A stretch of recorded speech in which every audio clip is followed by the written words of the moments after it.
afternoon. Welcome you watching Global Lens on News9 Live with me, Neha Khanna. As always, we have a packed show for you. Let's get started.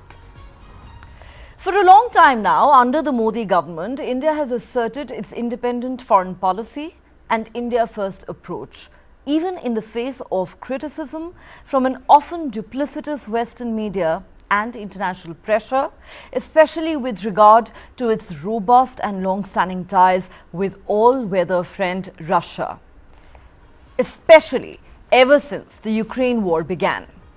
And leading the charge on that front is India's External Affairs Minister S Jaishankar. The Foreign Minister has yet again made India's stand abundantly and unapologetically clear. In an interview to a German newspaper, Dr. Jaishankar has said, India and Russia share a stable and very friendly relationship, and Moscow has never hurt our interests.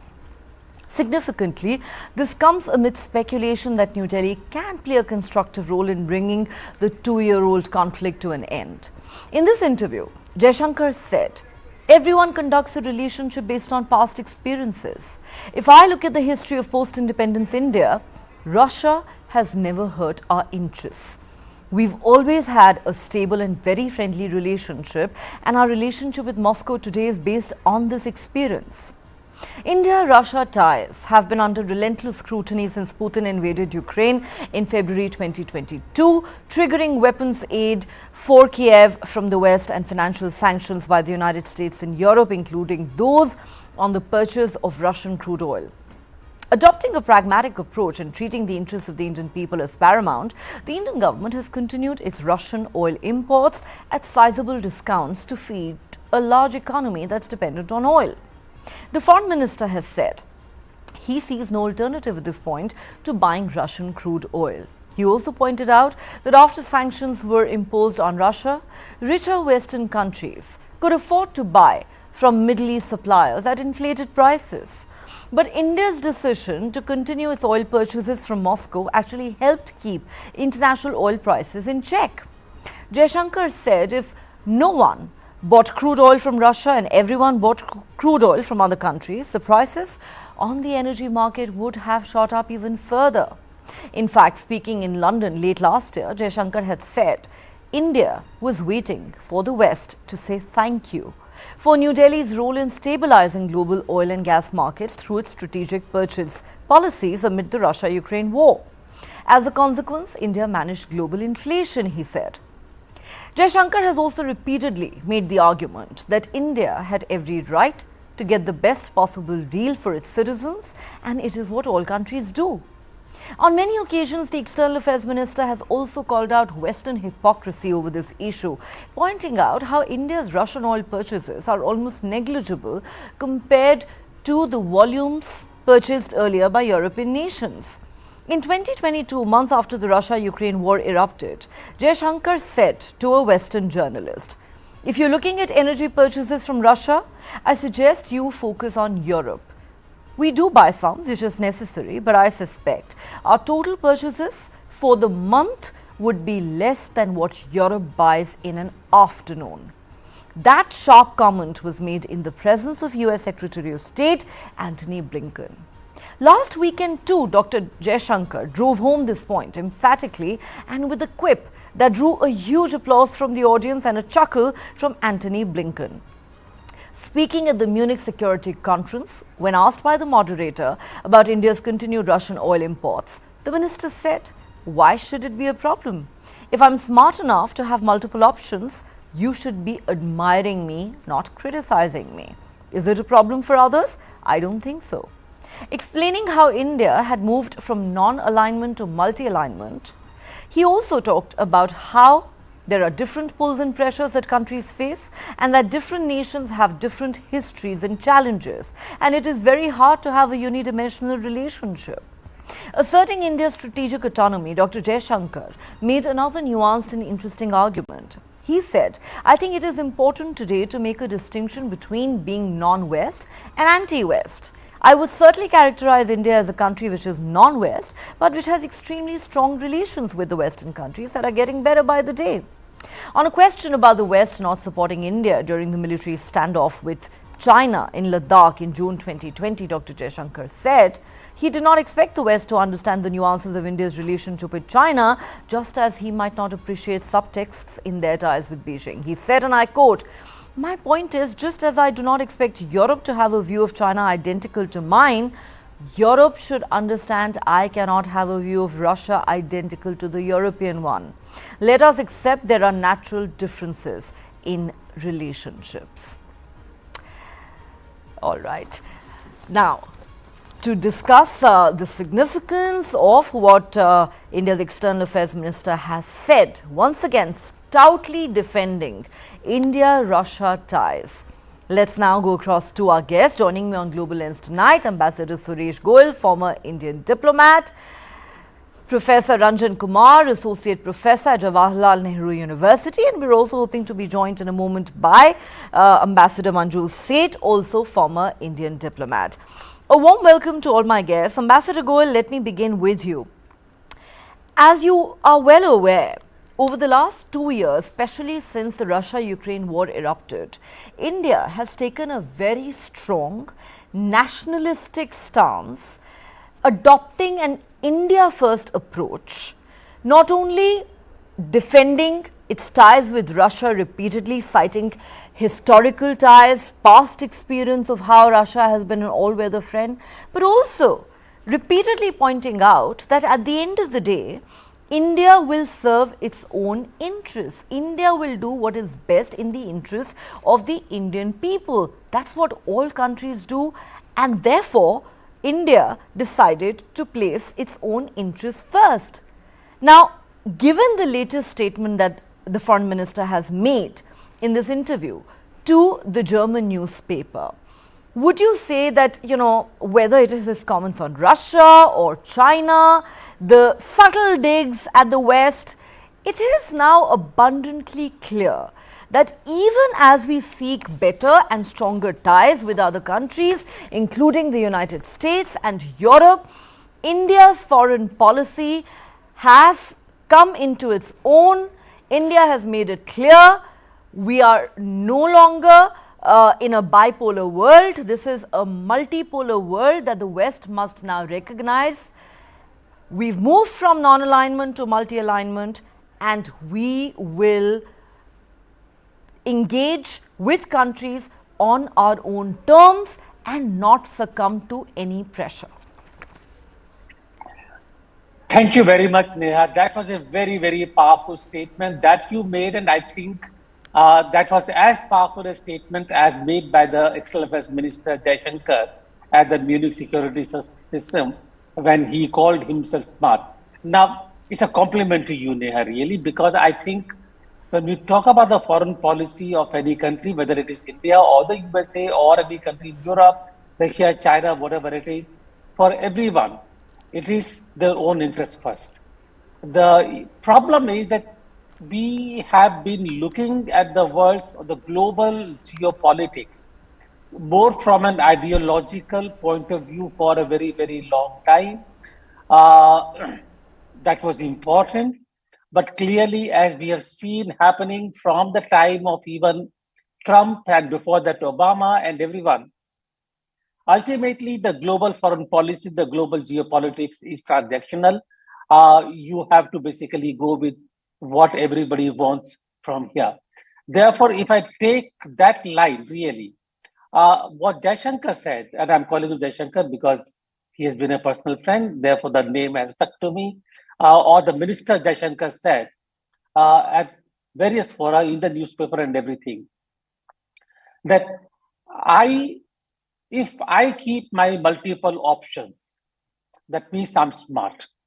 I'm keeping those options open, I'm using those options, and I'm using those options knowing what kind of playroom I do have in working on my foreign policy. So if we go from that point of view, we have played smart. We have been able to use our own strength and our own positioning in the geopolitical areas, both in Indo-Pacific, vis-a-vis China, and in Middle East, and in Europe, everywhere. We have been able to use that positioning for our own economic gains. And let us face it, our first priority really is to build up our own strength, national strength, including in the economy, our own military equipment, our own energy security, food security, you name it. So, from that point of view, I think the position that we have taken is quite correct. If Europe can import energy from Russia, and mind you, for Europe, the one of the worst fallouts from the Ukraine war is disruption of energy chain, energy resilience, when they are not able to buy gas energy from Russia anymore. But they're still buying it. They're still buying it even in limited quantity. So if they have to buy it for their own energy security, why not India? So I think in the same statement, we do recognize where India is useful to both Europe and the USA. And that is in terms of other geographical challenge, there are the geopolitical challenge, and that is China. If they want to build the strength against the challenge from China, which is long term, which is over a very, very long period of time to come in future, then India is one country which is strong, which is useful to them, and a weaker India will be of no use to any one of them. I think I've said a lot already in a short time, so let me say my words in further. Okay. Appreciate your comprehensive analysis. So we will come back to you in just a moment. Let me now go across to Professor Ranjan Kumar. Professor Kumar, let's look at a series of very interesting, strongly worded statements that Dr. Jaishankar has made at various international forums in the last couple of years, asserting India's strategic autonomy beyond any doubt, not even hesitating to call out Western hypocrisy, while making no bones about the fact that India now has a pragmatic approach and will do whatever it takes to serve its own interests best. Now, for instance, the statement that he made to a European journalist months after the Russia-Ukraine war broke out in 2022, when he said, "You're talking about oil purchases from Russia? I suggest you look at Europe. What we buy in a month, Europe buys in an afternoon." Late last year, while speaking in London, Dr. Jaishankar said, "You know what? I am waiting for a thank you from the West." Why? Because India, through its strategic purchase policies and decision of continuing to buy Russian oil, actually helped stabilize international market, oil and gas markets. Otherwise, the prices would have gone through the roof. We have managed global inflation, he said. And just a couple of days ago, while speaking at the Munich Security Conference, he quipped, drawing a chuckle from Antony Blinken, when he said, "If I'm smart enough to have multiple options, you should be admiring me. What is the problem with that?" So whichever way you look at it, whether he's lashed out at Western media calling out their duplicity, whether he's spoken in a lighter vein, Dr. Jaishankar has made it abundantly clear, for us it's going to be India first, and we are not going to be dictated to by the West. Those days are long gone. Thank you, Nehaji, for having me here after a long time. I'm Rajan, just for clarification, yeah. Yes. And this statement which you rightly quoted, and you gave a very good preamble in the sense that the important things said by External Affairs Minister Jaishankar. There are a few things which are important. The first thing is that this is the most straightforward talking that I've seen in the last few years. Always I've seen some amount of caution when our important officers are speaking.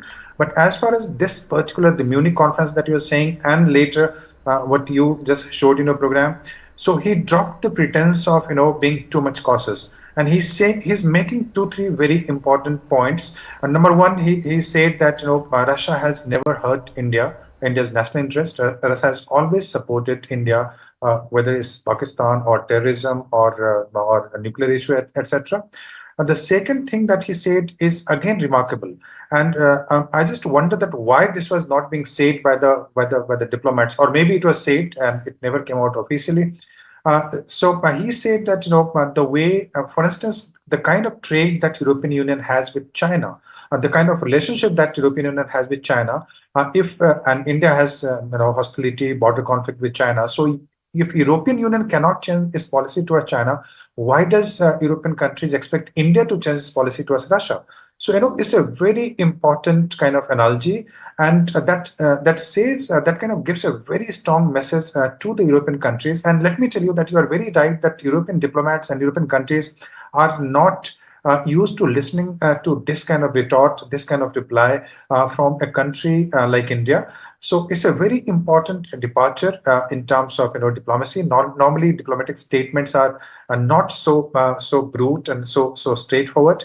But what I see from the academic point of view, from analyst point of view, so this is a very important message to the European countries that we do have our national interest, and as you showed in your program, that India is not projecting itself as an anti-Western country the way Russia, for instance, is doing, the way China is doing. India is clearly saying that we are willing to engage with the Western countries at every possible level. And let me tell you that even if I have to analyze India's foreign policy today, the dominant policy in India today is to have a very close cooperation with the Western countries. The subordinate policy is to have equally good relation with Russia and to some extent with the countries of the global south. So India's policy is based on national interest. In fact, always, it was even during the Cold War period, India's policy was based on its national interest. But today, what it says that instead of being a non-alignment where we maintained a kind of arm distance from other countries, we are saying that we are having a policy of multi-alignment where we are not maintaining the distance. Rather, we are having a close cooperation with the countries that matter.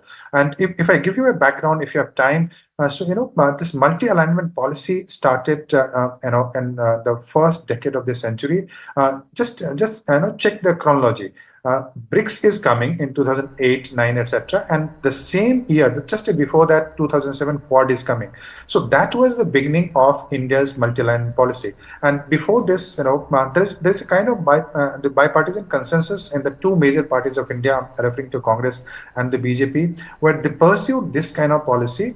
And the term multi-alignment, I've seen, External Affairs Minister S Jaishankar using multiple times.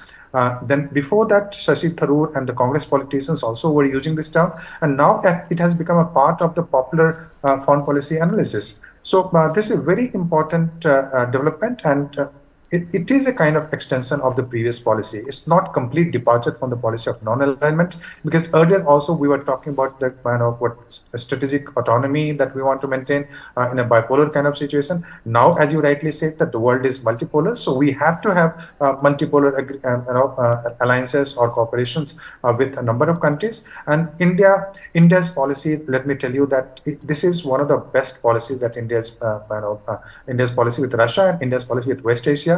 So these are the crowning achievements of India's foreign policy in the last few years. Many of the people thought that probably the balance will not be maintained by India. India will go towards one side. But as far as the present policy is concerned, so it's a very balanced policy. And even person like Kissinger, I was reading Economist a few weeks earlier, and he is also saying that Ukraine and number of other countries should have pursued a policy the way India is pursuing a policy. So it has been appreciated even by people who are not very friendly with a country like India. So I think it is a very balanced policy, and it serves India's interest very, very well. A balanced policy that serves India's interests very well. We've made it clear that we've moved from non-alignment to multi-alignment. Ambassador Manjul Seth, apart from making it clear that Russia has been an all-weather friend to India, a country that's always stood by us, a country that has never hurt our interests, it's quite interesting some of the other arguments that Dr. Jaishankar has made in this interview to a German newspaper, where he says, we are not anti-West, we're just non-West. We want good relations, and we do have good relations with Western countries that are getting better by the day, but in a sense saying that we are not in anyone's camp. We certainly do not belong to their camp. Then he goes on to say that just as I do not expect Europe to have a view of China that's identical to mine, Europe should understand I cannot have a view of Russia identical to the European one. Let us accept there are natural differences in relationships. You know, to me it strikes as, you know, Dr. Jaishankar almost challenging this very controversial position that you would recall the former US President George W. Bush had taken in the immediate aftermath of 9/11 terror attacks, when he said you're either with us or against us. Well, that was a long time ago, but in many ways that really seems to have been America's policy towards the rest of the world. Here you have a confident, strong India that has found its voice on the global stage, which is saying, no, we do not agree that we have to be either with you or against you. You know, we can be friends with the United States and we can be friends with Russia. The two are not mutually exclusive. There can be a middle ground. We want to occupy that middle ground. Deal with it. Absolutely, you're absolutely right, Neha. India's policy of multi-lateral strategic autonomy and keeping its interests paramount as always, and doing a balancing act are all very important for India's current standing on the world stage. And I think it is serving us well. And if we see, as Dr. Jaishankar has very clearly said, that it is just because we are not with you, it doesn't mean we are against you. You know, if that is, so we are very confidently telling them we are with us, we are with India, and we are able to convey our interests, our points. And I think the way he put it across, that we have our own standalone relationship with the West, with Russia, with the US, with the Middle East, everywhere, we have our special relationship depending on our mutual sort of benefit. And if you look at his statement regarding China, I think that also was very interesting, where he said that just because we have problems with China at the border, we're not expecting, you know, all of the West to also, you know, put their or define their relationship with China based on India's experience. So based on our experience with each country, we are defining our relationships, our foreign policy. And I think that is very important, especially now as we are gaining in certain stature. We have got a voice and we are representing the global south as well. We are able to put forth our view very, very clear manner, which is again a very, which is, as you mentioned, previous speakers mentioned, compared to previous governments when we were a little more reticent, when we didn't want to take on anybody or confront anybody, we are now able to do so. We have our voice and we should be heard. And I think, and our interest is paramount as always, of course, but it's, you know, we will not compromise on that because you are telling us. We will not be dictated to by other countries. So I think we have moved out of that earlier phase where we were a little reticent on the global stage, and it's a very positive development. And balancing our relations with every country is important, as the world has globalized and there's so much interdependence of a different kind with each country. So every country will, as is the case with other countries, they define or they sort of craft their foreign policy based on their experience, their interaction, and their bilateral relations. And I think India is doing that too. And as Dr. Jaishankar is smart enough, and we are being smart enough. Absolutely. The message that's going out is abundantly clear. India's interests are paramount, and we will not hesitate to say it out loud, repeatedly, emphatically, and absolutely unapologetically. I think that is what makes India's foreign policy stand out today.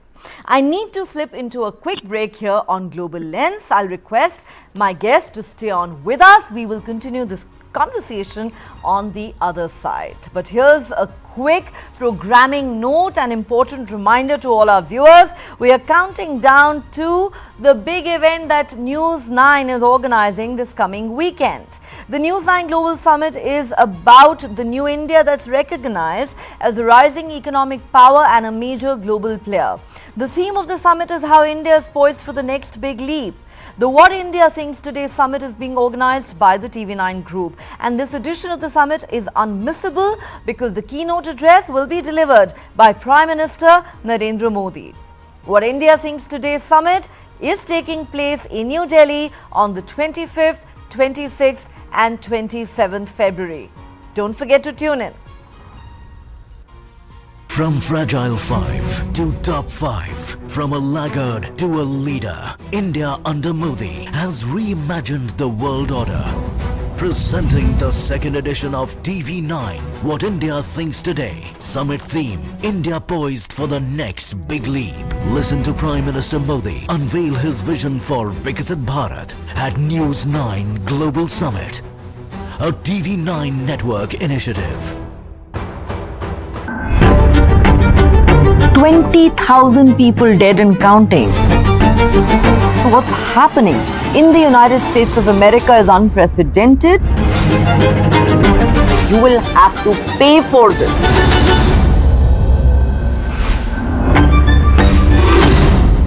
From fragile 5 to top 5, from a laggard to a leader, India under Modi has reimagined the world order.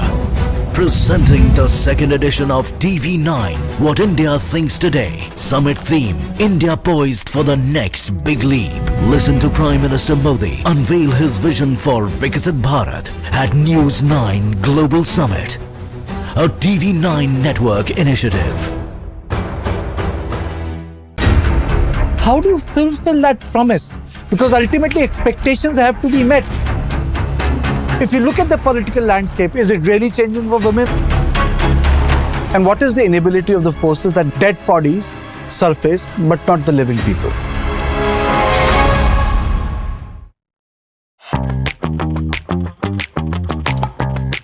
We are trying a lot of experiments, innovations and ideas. We came out with a new format in audio, which is audio series. Listening for content-oriented company in India, which is a very unique proposition. When you look at audio in general, we had music, which is like extremely old format, and then we had podcast. A natural extension to Pocket FM is to move from Hindi to regional content.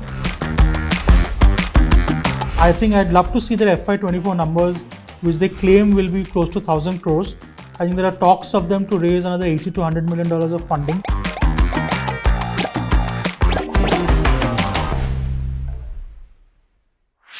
This and more. Streaming on News9 Plus. News is now content. Subscribe and get free vouchers.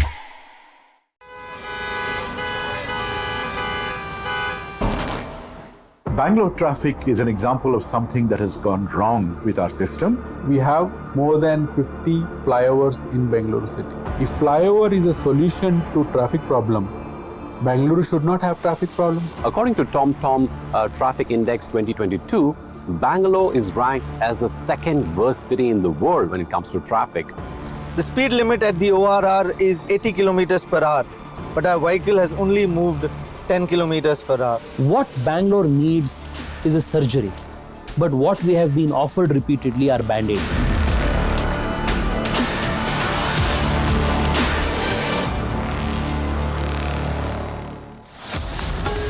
Only on the world's first news OTT.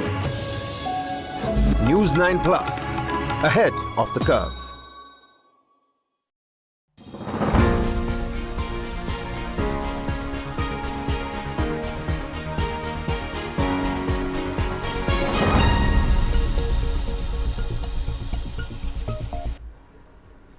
Welcome back. You're watching Global Lens on News9 Live with me, Neha Khanna, and we're discussing India's External Affairs Minister Dr. S Jaishankar's latest remarks strongly defending India-Russia ties. All right, let me go back to my guests. Ambassador Goel, let me come to you at this point.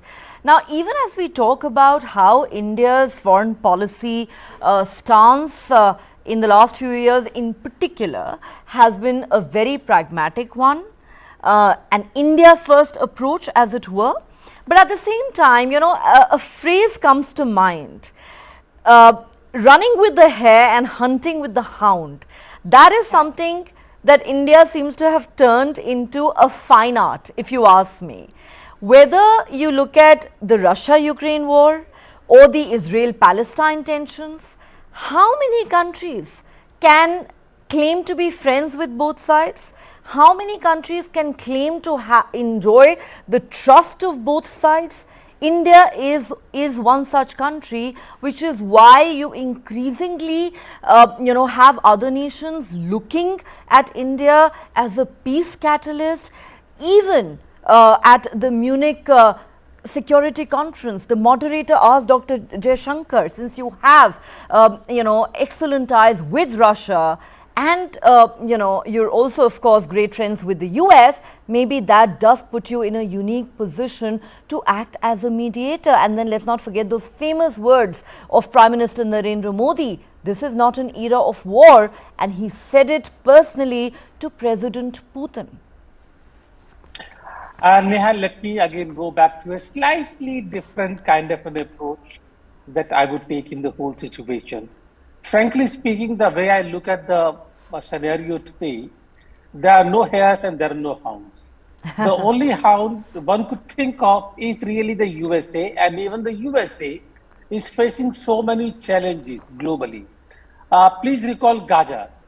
Gaza, Joe Biden has repeatedly called for Israel to control itself, restrain its action in Rafah, but Netanyahu has his own agenda. And he's not very well listening to what Netanyahu says. Russia, European security has become a challenge.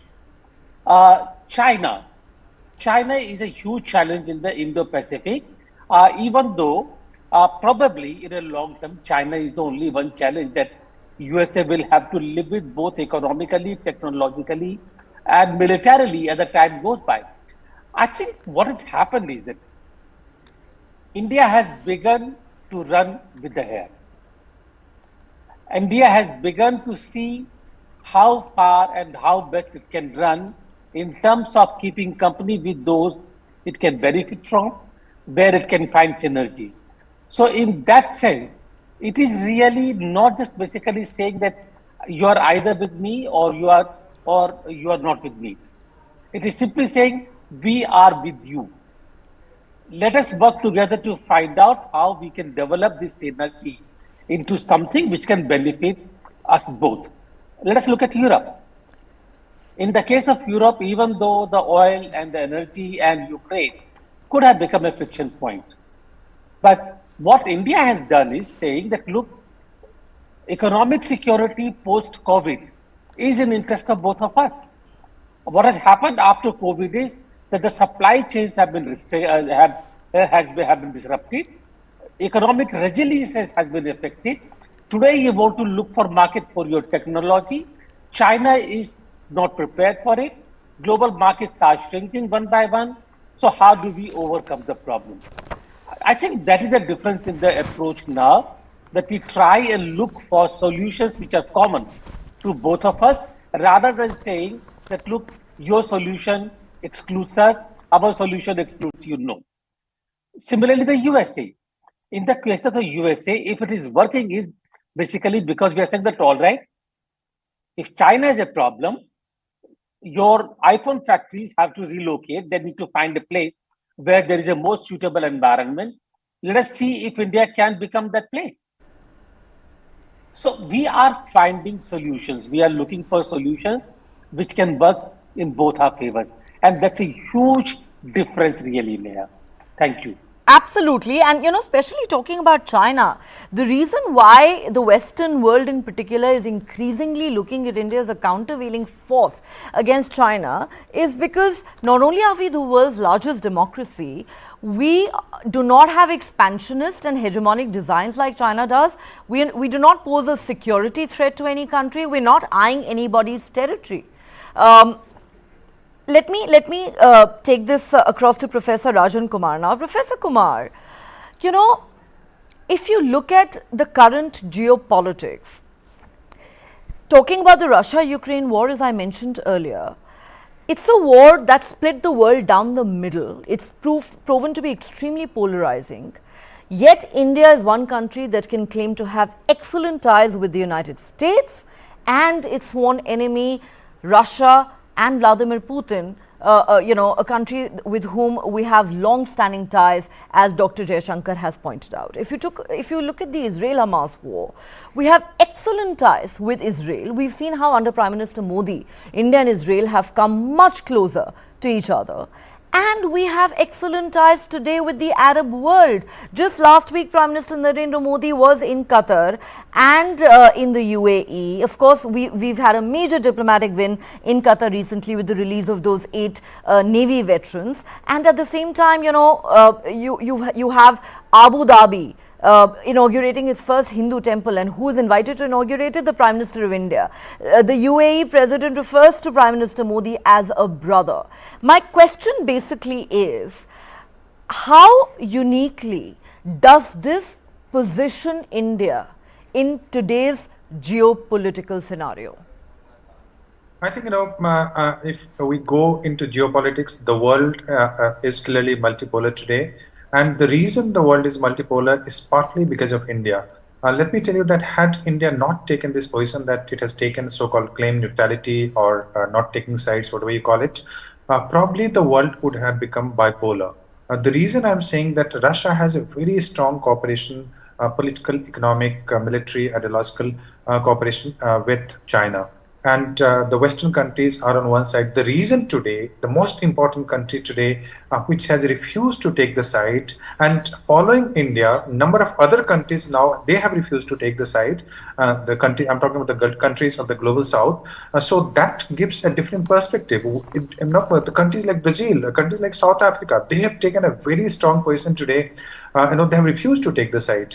And they refuse to go with the West on the issue of either Palestine or on the issue of Ukraine. So what I'm trying to suggest is that the world is clearly, militarily it might be bipolar, tripolar, whatever you call it.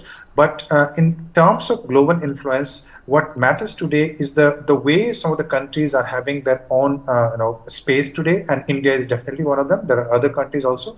So in several ways, the world has become multipolar, and India is playing a very important role in that. And the way India has kind of championed the cause of the global south, for instance, in the G20, we have seen that. And it's not just rhetoric, it's not just that we're saying that we are with there's a number of areas where we are cooperating with the countries of global south. And in terms of and on the issue of, because you raised a number of issues on the issue of, say, for instance, Palestine, India has a very refined policy. And if I give you the statement that was given at Munich Security Conference, so India is clearly now saying that Israel should not cross the line. Israel has to, keep in mind the civilian population, civilian infrastructure, etc. So, and as you rightly said, that India has very strong cooperation with the countries of West Asia today, and that's one of the achievements of Prime Minister Modi.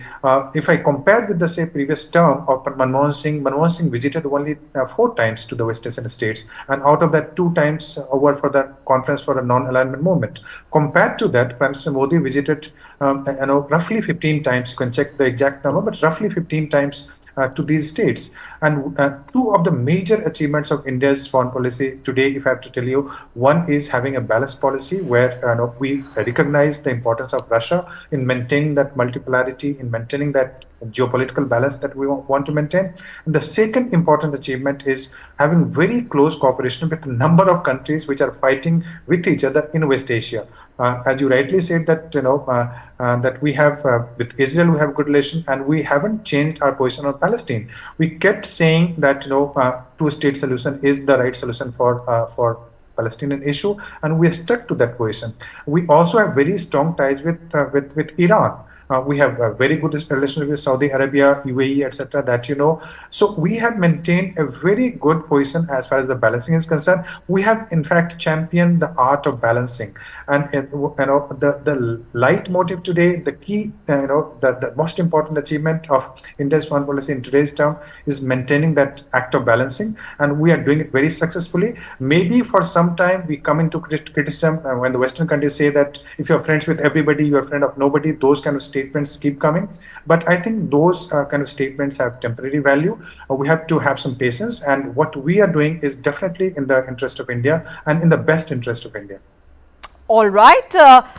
India first, as we keep saying. Ambassador Manju said, of course, you and, Professor Rajan Kumar have talked about how India has emerged as, perhaps the undisputed leader of the global south, especially, following the success of our G20 summit, the fact that throughout our G20 presidency, we spoke for the global south. It was on the initiative of Prime Minister Modi that the African Union was granted full membership of the G20 bloc. But that apart, when you look at the big picture, while of course it is said that relationships exist between countries and not individuals, but you might agree with me that foreign policy is one area which can be very personality driven. The fact that you have a very confident India today asserting its strategic autonomy and independence of its foreign policy on the global stage more than ever before, does it have a lot to do with the fact that we have a Prime Minister like Prime Minister Modi, who obviously not only enjoys a massive mandate in this country, but the way he has conducted himself on the global stage, the way he has taken India's relationship with multiple countries forward, his personal charisma, the camaraderie that we've seen between him and several world leaders, and of course the fact that India is now seen as a rising regional and global power. Stature has a lot to do with it. Are these the factors that you think lend themselves to the confidence that India is able to exhibit on the global stage today? To a large extent, I think it is our economic heft and our economic development that has, been a big factor. And of course, when leaders have a good rapport with each other, when they are able to, speak directly to each other, convey very frankly their views to each other, I think that also is an important element. And as you mentioned, the PM has been able to establish a very good working relationship, a very friendly relationship with most leaders, with most world leaders, and I feel it is not the only factor, but it is a very important factor in the whole scheme of things.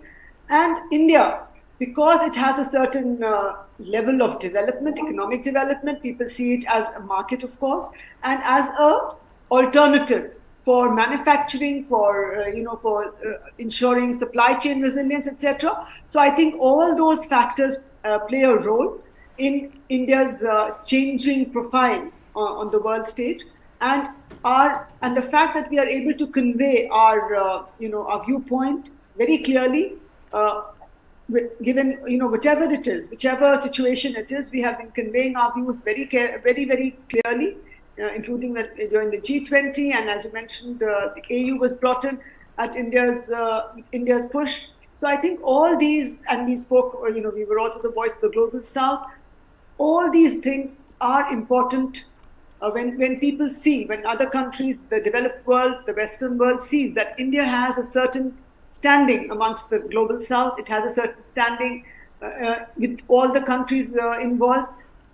With different, in the Middle East, for instance, and as mentioned, between, in the two wars, we have good relationship with all sides, with the Arab world. So I think all these factors are important, and as you mentioned, of course, the leadership level, at the leadership leaders level, if there is a good camaraderie, if there's a good working rapport, it definitely adds to getting things done smoothly. As we saw in the Qatar case, the PM personally requesting the Amir, I think that played a role also and of course there are other geopolitical issues and economic issues, the energy part of it and diaspora, all those are also factors. But the fact that the PM has been able to speak on this issue and make the request, I think may have been an important factor in ensuring the release of our ex-naval officers. And I think this is an important, in today's world, it has increased, it has increased in importance because they are meeting so often. Earlier, it used to be hardly any, face-to-face meetings between leaders in comparison. Now we are seeing such regular meetings at the ministerial level, at the leadership level, and I think all that plays an important role. Okay, interesting. So let me, as we wrap up this conversation, let me put this question to both Ambassador Goel and Professor Rajan Kumar, starting with you, Ambassador Goel. What do you think lends itself to the confidence with which India now speaks on the global stage, placing its interests above everything else? Is it the fact that Prime Minister Narendra Modi is the most popular and powerful Prime Minister that India has seen in decades, with the biggest mandate since Indira Gandhi? Is it the fact that, we speak for the global south, and that has earned us the respect and goodwill of large sections of the international community? Or, as Ambassador Manju Seth says, is it largely about India's economic heft, the fact that we are increasingly seen as a possible substitute, for China in the years ahead? We are already the 5th largest economy in the world, set to become the 3rd largest by 2030, and of course the fastest growing major economy in the world. So according to you, which of these factors has contributed the most to this resurgent, confident India that we see on the global stage today? I think it's a combination of all. Obviously, and it's not simply to get out of answering the question, but the fact is that as the fastest growing economy with a high GDP growth rate, comfortable foreign exchange, import of technology, etc., etc., etc., it's all contributing to it. But I think most important really is a recognition within ourselves of our own strengths, of our own geopolitical positioning, that the role that we can play in the global affairs in accordance with our positioning, geographical positioning, our economic strengths, and the fact that we are there in Indo-Pacific, where there is a contest between the USA and China. China as an emerging superpower, or a superpower already, but probably the power which will be contesting US supremacy globally. And knowing that we have a role to play in the whole affair, and that if we play that role carefully in a calculated manner, we can get advantages out of this for us. And I think that is where the smartness comes from. Okay. Interesting. Professor Rajan Kumar, your thoughts on this as we wrap up this conversation? Thank you so much. Yeah, and I totally agree with Ambassador Goel. But let me give you a very pointed answer why India matters today. First, because it's the largest, it's the biggest country in terms of population. Now, if you have discussion that all the countries in the world, when the West says that all the countries are with the West, so they are, because India is not with them on number of issues. So it cannot claim that India is with them. So population matters. The second most important factor is economy, as Mr. Goel and Ambassador Ma'am also said. So economy, India is touching 4 trillion economy, and very soon India is going to be the 3rd largest economy in terms of constant, not only in terms of purchasing power parity. So that matters a lot. Also, let me tell you that the reason why the Western countries or the United States, for instance, cannot ignore India, because India is a democracy. They can say that China is an authoritarian state. They can say that Russia, Iran, etc., Korea, they have a very authorized, centralized kind of system.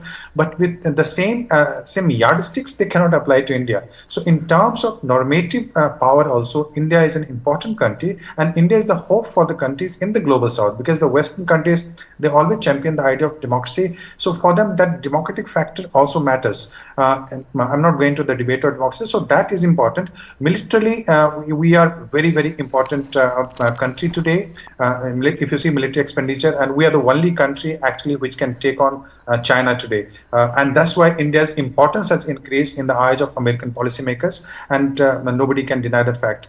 And also, apart from these objective factors, we have very, India has taken an independent position. Had you been following one of the leaders, whether the Western countries or Russia, so probably you would be ignored as an insignificant player. But what India has done, that India has refused to take the side, and there the role of leadership comes. The leadership has very strongly decided that we are not going to take side. Our interest align with the Western countries and also with other countries. So we are going to pursue an independent policy, and because of that, both Western countries and the countries like Russia, they are trying to have a very strong cooperation with India. I've seen number of times President Putin has praised India's policy, that India is pursuing very independent policy, and of in course, fact, he seems to be a Modi fanboy. He praises Prime Minister Modi every fortnight. And that's where the leadership matters.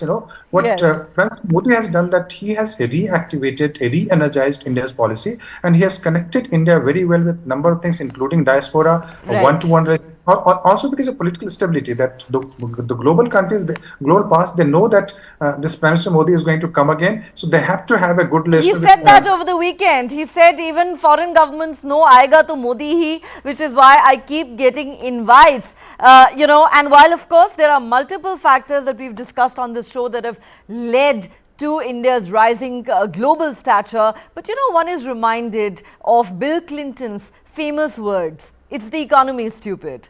Maybe that's what explains it best.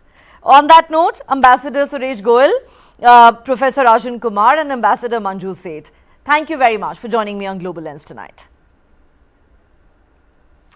All right, let's now shift our focus to the Israel-Hamas war. Much to everyone's surprise, Israel's staunchest ally, the United States, has proposed a draft resolution at the UN Security Council which calls for a temporary ceasefire in Gaza. It's also warned Israel against invading the overcrowded city of Rafah in southern Gaza, bordering Egypt. The US has previously avoided the word ceasefire during UN votes on the war, but President Joe Biden has made similar comments. However, the US plans to veto another draft resolution from Algeria which calls for an immediate humanitarian ceasefire. More than 1 million displaced Palestinians, who represent about half of Gaza's population, are crammed into Rafah after being forced to seek shelter there. The southern city, which borders Egypt, was home to only 250,000 people before the war. Many of the displaced are living in makeshift shelters or tents in squalid conditions with scarce access to safe drinking water or food. The US has issued its own warning that a planned Israeli offensive in the city could lead to a slaughter. Israel launched its operations in Gaza following an attack by Hamas terrorists on Israel on the 7th of October, during which 1,200 people were killed, many taken hostage. The Israeli military campaign has killed 29,000 people in the Palestinian territory, according to the Hamas-run health ministry. Now, Washington has come under intense international pressure to use its leverage to rein in Israel's devastating operations, having spent much of the war emphasizing its allies' right to self-defense. While the US has vowed to block the Algerian draft, its rival text does register opposition to Israel's plans. Talks will begin on the US draft this week. It's not clear when it might be put to vote. Under the UN Charter, members agree to accept and carry out decisions made by the Security Council, in contrast with decisions made by the General Assembly that are non-binding. This is the first time, though, that the United States has called for a temporary ceasefire in Gaza at the United Nations, having vetoed previous resolutions that used the word ceasefire.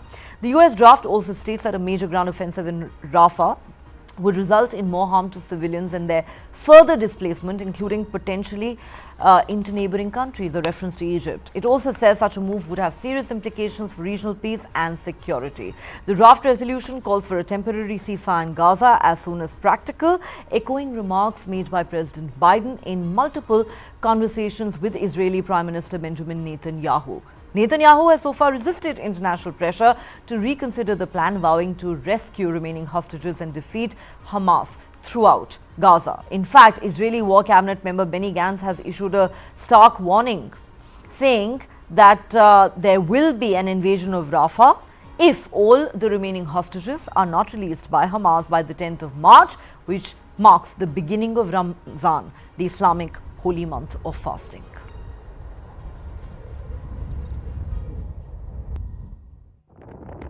The United States has proposed an alternative draft United Nations Security Council resolution, according to the text seen by Reuters on Monday. It calls for a temporary ceasefire in the Israel-Hamas war and opposes a major Israeli ground offensive in Rafah in southern Gaza. Washington has been averse to the word ceasefire in any UN action on the Israel-Hamas war. However, the US draft text echoes language that President Joe Biden said he used last week in conversations with Israel's Prime Minister Benjamin Netanyahu. Israel plans to storm Rafah, where more than 1 million Palestinians are sheltering, prompting international concern. It was not immediately clear if or when the draft resolution would be put to a vote. The US put forward the text after Algeria requested the Council vote Tuesday on its draft resolution. Algeria is demanding an immediate humanitarian ceasefire in the Israel-Hamas war. U.S. Ambassador to the UN, Linda Thomas-Greenfield, quickly signaled that it would be vetoed and said the initial draft resolution could jeopardize, quote, sensitive negotiations on hostages. A resolution needs at least 9 votes in favor and no vetoes by the United States, France, Britain, Russia, or China to be adopted. And Britain's Prince William has for the first time spoken out on the Israel-Hamas war in Gaza. He's issued a statement saying, and I quote, "I remain deeply concerned about the terrible human cost of the conflict in the Middle East since the Hamas terrorist attack on 7th of October. Too many have been killed. I, like so many others, want to see an end to the fighting as soon as possible. There is a desperate need for increased humanitarian support to Gaza. It is critical that aid gets in and the hostages are released." This is the statement that's been issued by the Prince of Wales, a rare statement made by the royal family on geopolitics. All right, and that's all the time we have on this edition of Global Lens. If you have been, thanks so much for watching. Do join us again at the same time tomorrow.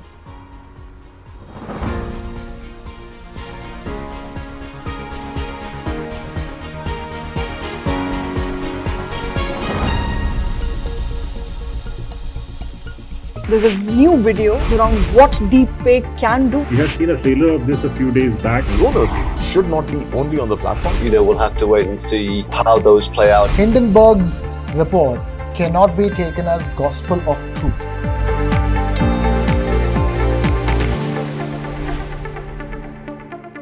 From Fragile 5 to Top 5, from a laggard to a leader, India under Modi has reimagined the world order. Presenting the second edition of TV9, What India Thinks Today. Summit theme, India poised for the next big leap. Listen to Prime Minister Modi unveil his vision for Viksit Bharat at News9 Global Summit, a TV9 network initiative.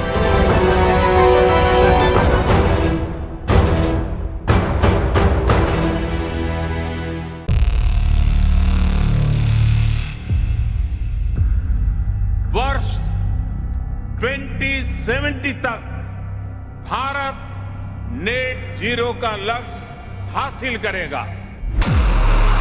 There is certainly a wall of capital coming into the clean tech, climate tech space, not just in India but across the world.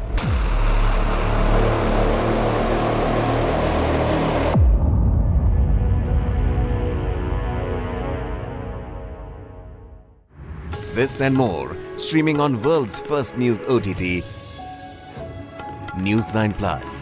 Download now. A defiant performance by Ten Hag's men. Now standing at 7 feet 4 inches, Satnam Singh is making his way into professional wrestling. We are getting more good news for India.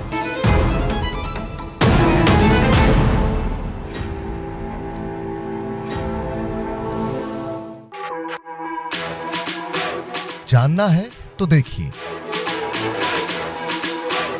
समझना है तो सुनिए, सीखना है तो पूछिए, और कमाना है तो खरीदिए। जानकारी, सलाह और निवेश सब एक ही सुपर ऐप पर। पैसे का सवाल है तो जवाब है Money9। आजादी पैसे की, अभी डाउनलोड करें। It's probably the best kept secret in India. Family-owned business, which has been extremely clinical in their approach. They have not hesitated ever to kill their darlings. Typical to a South Indian business empire, I think they've shunned the limelight almost deliberately.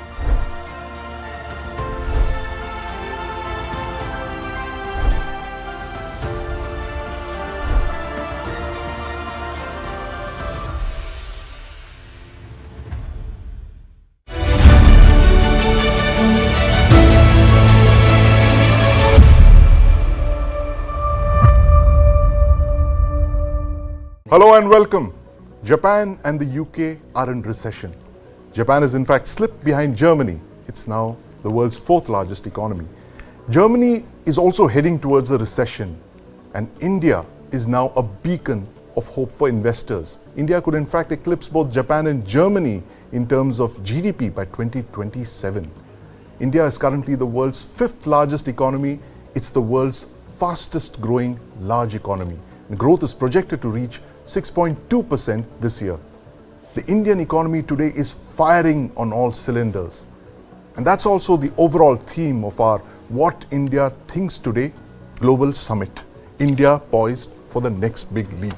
Hi Sandeep, thank you very much for that. India poised for the next big leap, and the world is looking at India as a shining example to discuss India's growth story and what is in store as far as a world economic outlook towards India and India's growth is concerned. Let me quickly get on board. Rakesh Kar joining us here on the show. Also with me is R. Sridharan. Gentlemen, thank you very much for taking time out, and thank you for being a part of this discussion where we're hoping to understand India's growth trajectory, but more so as TV9 prepares for that mega global summit. I want to come to you, Rakesh, first. Why is the world looking at India when it comes to growth? What has India got to offer? There's such a tailwind surrounding India that it's very difficult to locate a negative when one talks about the India story today. For me, I have categorized this as a 4 I story, followed by 1 D and 1 F. I'll just explain quickly so that we decode the India growth story. Remember the Incredible India campaign that we launched in regard to tourism? I would call it now the Incredible Bullish India story. That's how the world is looking at it. It's truly incredible. Coming to the 4 I's, it's infrastructure, investment, inclusion, and finally, it is indigenization. That's Make in India. Building Indian companies, giving them the strength to stand on their own feet, not only domestically but in the global arena. We haven't yet reached there, but the aspiration is quite right. These are 4 I's, which are the 4 key pillars of India growth story. That's how the world is looking at. In this, these 4, to my mind, inclusion is the biggest takeaway for the world at large. Now I come to the big D, which is digitization. That's again a global template. In a very short span of time, India has fast-tracked its growth journey using digital as the architecture, as the pivot, as the lever. And then 1F, which is the federal play. See, we have a case today in India where we have a very strong center led by the Prime Minister Narendra Modi, who is making his bid for the 3rd time and who is going to address the, What India Thinks Global Summit as the summit keynote. And we have very strong states. Even the weaker states have an aspiration today to become the leader. So the laggard to leader story, for instance in Uttar Pradesh, is such a remarkable story. Bihar is also making its momentous changes. We have challenges there, but every state is competing and collaborating and converging on this big story called India poised for the next big leap. Absolutely. Yeah, and in fact, I want to add one more alphabet to that. Yeah, please. C. That's the big C, the I plus C, the India plus 1, the China plus 1. And 3, we are looking at the figures coming out of China. Right. 80% contraction in FDI. It's the lowest in over 3 decades. That's right. Is that a big opportunity for India to fit Absolutely, in the China absolutely. plus 1 strategy? Absolutely, without any doubt, Sandeep. Just to add a couple of things to what Rakesh was saying, if you look at the big picture, there's also a decadal momentum that's behind India. And there's the other half of the story is basically geopolitical movement. Because if the world is looking at India because they have run out of maybe options in other parts, which were until recently an option for them, and now suddenly India is looking better in comparison to those options, right? So that's exactly what's happening. You talked about China, FDI dropping to a 30-year low, unprecedented real estate crisis, which has been building up over decades, but it's finally come to a head. Aging population, productivity drop. So the best of forecasts, whether it's IMF or China's own internal, independent economists, they are looking at least 5 to 10 years of a slowdown ahead of China. Now, there is no other large market which can take up that space. If you look at India, that's the only market which can fill China's big shoes.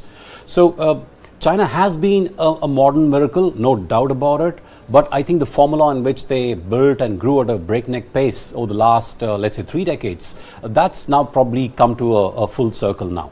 So I think that's run out of steam. India, on the other hand, we have never excessively built or, we have always been fiscally prudent as a country. We have not overbuilt infrastructure. Right. In fact, there's a huge scope for infrastructure growth even now. Like Rakesh was mentioning, one of the I's that he mentioned was, infrastructure. Unlike China, we have another D, which Rakesh, also wanted to mention, but this is a demographic dividend. We have a huge pool of young talent, of labor force, which is available. So you're not going to run out of any kind of productivity challenge. So which is why the world is looking at India now as a manufacturing base as well. I think the more important issue, Sandeep, which we tend to underplay is also, that India is not seen as an aggressive, hegemonistic country. Like, unfortunately, China has built itself up, at least under Mr. Xi Jinping. So I think there is a greater comfort for the world to deal with a democratic country where the systems are strong, the judiciary is robust, the political systems are robust, and there's transparency in everything. So I think these large factors, there are multiple factors, but those have come together to mean that this is India's moment. And this is what India is going to benefit from, not just for the next 5 years, but I think going forward 15, 20 years, perhaps. So this is a tailwind, which Rakesh was mentioning, which is very clearly behind India right now.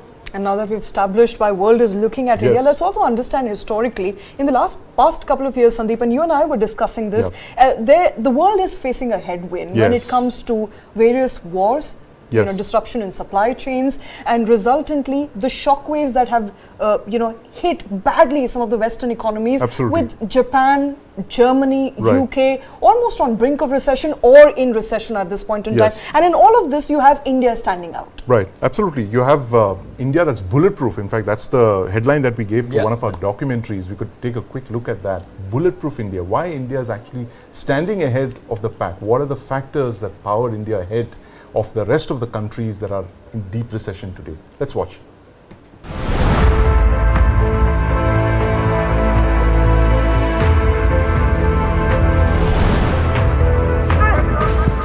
These continuous waves of shocks have really disrupted the supply side of the economy, and that has had inflationary effects across the world, which affects all of us. Very critically, we kept doing supply side reform. India deserves to be called a bright spot on this otherwise darker horizon.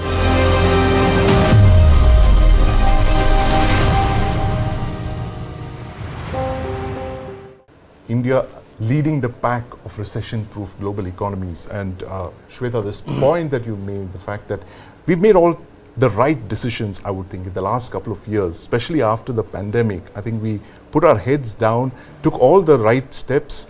We didn't overspend, we didn't overbuild. We've made all the right investments, especially in infrastructure. Our UPI, that's a big game changer. 11 billion transactions a month. It's not monetized yet, but I think it's something that's never been done in the history of the world. The fact that we have a demographic dividend, that's another thing that's working in our favor. And that demographic dividend, as Sri mentioned, that's going to last well into the middle of this century. China is going to be looking at something like a population of with a median age of 50, when India is going to be just 38, the world's largest young population. I think the future is really bright, and that's one of the reasons why you have this incredible lineup of leaders lining up behind India. This puppy and Jappi would not work if it were not for the economy, stupid. Absolutely. It's the fundamentals. The fundamentals of the economies. And let's spend a minute or two to discuss India's macro picture, because that is where we'll get a better picture of how and where India is headed. Let's talk about GDP for that matter. 6.3%, I believe, Sandeep, is an underestimation of what India will grow at. It will grow anywhere to the tune of 7 to 7.3%. That is the estimate coming in. These are some of the late estimates. Advanced estimates suggest that there could be an upward revision as well. Now, GDP set aside, India has a dream. It wants to be the third biggest economy, $7 trillion economy, $1 trillion economy by the turn of the decade. What will, according to you, Rakesh, first to you, be the challenges that India is faced with? We understand inflation is also under control. Headline inflation could perhaps play a spoil sport. We have a very prudent fiscal glide path, 5.8% this year, 5.1% next year. What are the challenges that you are foreseeing? Before I come to challenges, Shweta, I think, we were discussing demography. I have a certain, play on that. It's a very nice, interesting perspective when demography plays with democracy. That's the dividend India has. Yeah, the 2 Ds. The 2 Ds, you know, Right, and absolutely. led by digitization. So Right. that becomes the 3 Ds. I like your acronyms. Yeah, so coming to be learning from Mr. Modi, actually the acronym business was started by Venkaiah Naidu when he was Right. you know, the urban development minister, and of course he became the vice president. He never left his favorite pastime of creating these acronyms, which at times were extremely popular. The good thing about the India story and the leadership that it is driving right from state to center is that we are cognizant of our challenges. Yes. So the fact that we have stayed away or steered away from something called UBIC, where you essentially transfer cash in times of emergency like COVID. Yes. There was immense pressure on Mr. Modi and some of the states as well, from ruling opposition and from global intellectuals. From reputed economists. Let's leave them nameless for a while. Because that argument has shown the truth of the matter is that we took the right decision by being fiscally prudent. We steered the course and we could achieve the growth. The other most important point here is that the government led from the front. See, private sector investment is still a challenge. I still call it a laggard because they're not truly kicking in despite exhortations from the Prime Minister, the Finance Minister. You can't take them by the collar, but then you can nudge them. They're still not actually playing the game they're supposed to game. There are issues they have, which I'll come separately. But the fact of the matter is that investment for a change was led by the government, which set the tone. Globally, GDP comprises 70 to 75% by private sector. In India, we have reversed the paradigm. Imagine once private sector investment kicks in the same proportion or more than the government investment, look at the momentous impact it will have on the economy. Absolutely. Challenges are many. I think, unemployment is a challenge. A lot of states, as I mentioned, are still really to do a catching up. You can't have a family where you have some members, who are extremely weak and poor, are unable to run with the sibling. That has its own challenges. This north-south divide, which unfortunately is being used for political purposes, is a challenge on ground economically also. And in that sense, addressing those concerns, where the Prime Minister talks about Team India, where states are also collaborating. India had the largest representation in Davos, for instance, this time in January, where 5 state governments went there. So that shows that everybody wants to grow. The spirit of cooperative federalism. Competitive federalism. We have seen with Foxconn, Karnataka is also chasing them, Tamil Nadu is also chasing them. So that's very interesting and very good. But unemployment, this demographic can turn a liability if we don't truly address them the way they are. We have to rise to a situation where their true potential is truly leveraged. We are yet not there. Right. I mean, demography and democracy is fine. The elections are there. First time voters will cast their vote. The number is swelling up. Women are getting in there in that first time voter as well. That equality is there. But if you don't have jobs for them, that is going to create unrest of all kinds, social, political and economic. Exactly. In fact, Mr. Kara, I would like to add a 4th D to that, which is that demography is not destiny, as they say. So it's not enough to just have a young population if you don't have jobs, if you're not skilling them, if they don't have high quality jobs. It could be counterproductive, as I said. Absolutely. It could rebound. There could be social unrest. There could be anarchy. Afghanistan today is one of the youngest countries in the world. But look at where they are today. To what use? What use is that? They're probably, they're terrorists and they're gun runners and drug traffickers. So is that the kind of thing that we are looking at if unemployment is not tackled, if skilling is not tackled? I mean, that is a very, very big area of concern. Absolutely, Sandeep. But I think that's also the opportunity. Yes. So what the world is really looking at is, there are certain pockets where there's still investment required, where there are significant improvements required. So that from an investment point of view is actually an opportunity for someone. Yes. So even this whole aspect of skilling workers, it's an opportunity for someone who's in the space of skilling people, right? And industry, of course, will absorb the workforce that comes out of these training institutes and colleges. But what we have to understand finally is that we don't live in isolation. So our growth, our performance will be relative to the rest of the world. Yes. So tomorrow, let's say for whatever reason, Shweta talked about the wars that are going on.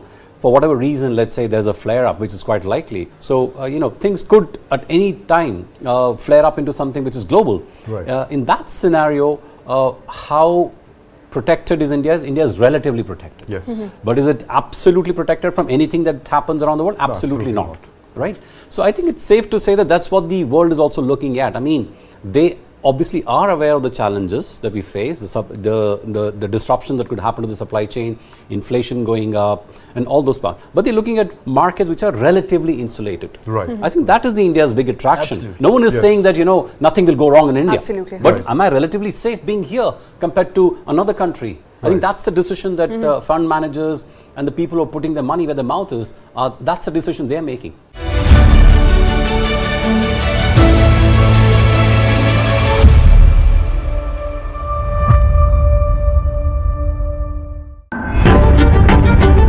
$20,000 people dead and counting.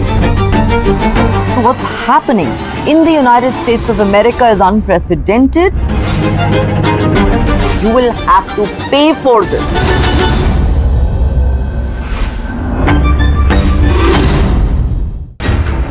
How do you fulfill that promise? Because ultimately expectations have to be met. If you look at the political landscape, is it really changing for women? And what is the inability of the forces that dead bodies surface but not the living people?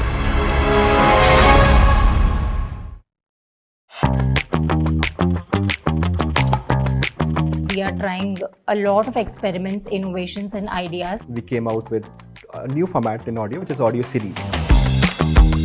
Listening for content-oriented company in India, which is a very unique proposition. When we look at audio in general, we had music, which is like extremely old format, and then we had podcasts. A natural extension to Pocket FM is to move from Hindi to regional content. I think I'd love to see their FY24 numbers, which they claim will be close to 1,000 crores. I think there are talks of them to raise another $80 to $100 million of funding.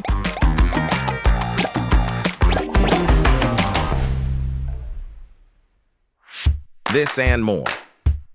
Streaming on News9 plus news is now content. Subscribe and get free vouchers. From Fragile 5 to Top 5, from a laggard to a leader, India under Modi has reimagined the world order. Presenting the second edition of TV9, What India Thinks Today. Summit theme, India poised for the next big leap. Listen to Prime Minister Modi unveil his vision for Viksit Bharat at News9 Global Summit, a TV9 network initiative.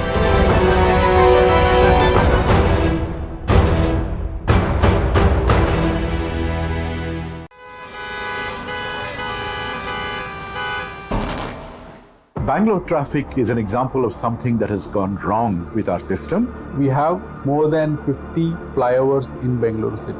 If flyover is a solution to traffic problem, Bangalore should not have traffic problem. According to TomTom Traffic Index 2022, Bangalore is ranked as the second worst city in the world when it comes to traffic. The speed limit at the ORR is 80 kilometers per hour, but our vehicle has only moved 10 kilometers per hour. What Bangalore needs is a surgery, but what we have been offered repeatedly are band-aids.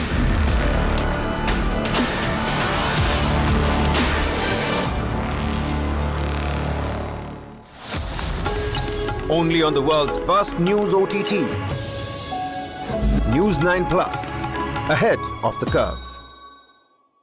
There's a new video around what deepfake can do. We had seen a trailer of this a few days back. Rumors should not be only on the platform. We'll have to wait and see how those play out. Hindenburg's report cannot be taken as gospel of truth.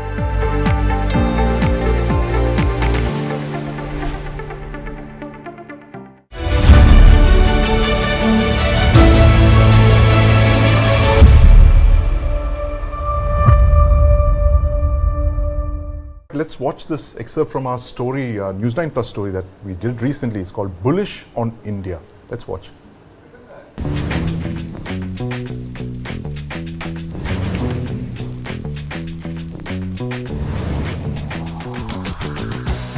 Some of the policies that Prime Minister Modi's brought in is attracting investors to India. Our growth story has been bought by all investors. What would run in India's favor is this is a country which for 20-30 years the economy and the stock market have delivered performance which has not been matched by any other EM. It's important to recognize the steps that we have made and also recognize that these policy steps will bring results.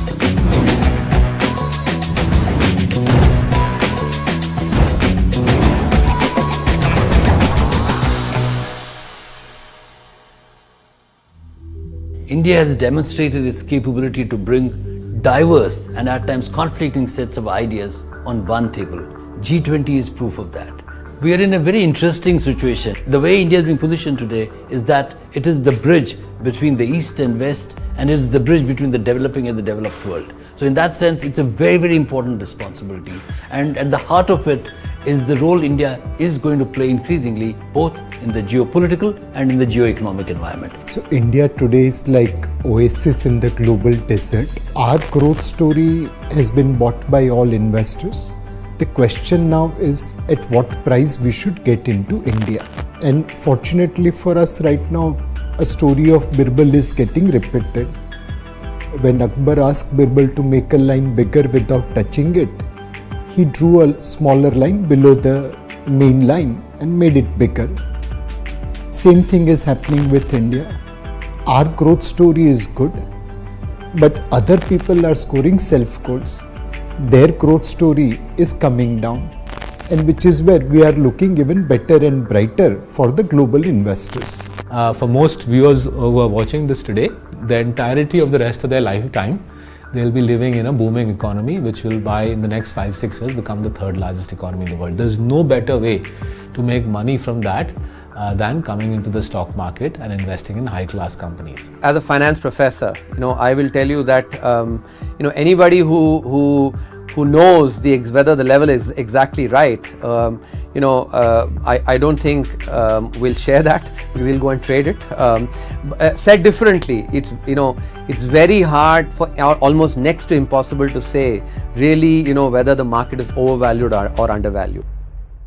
India was seen as that safe haven in this period of uncertainty because we're a domestic driven economy mainly, and some of the policies that Prime Minister Modi's brought in is attracting investors to India, not just foreign investors in the markets, but foreign direct investment into industries.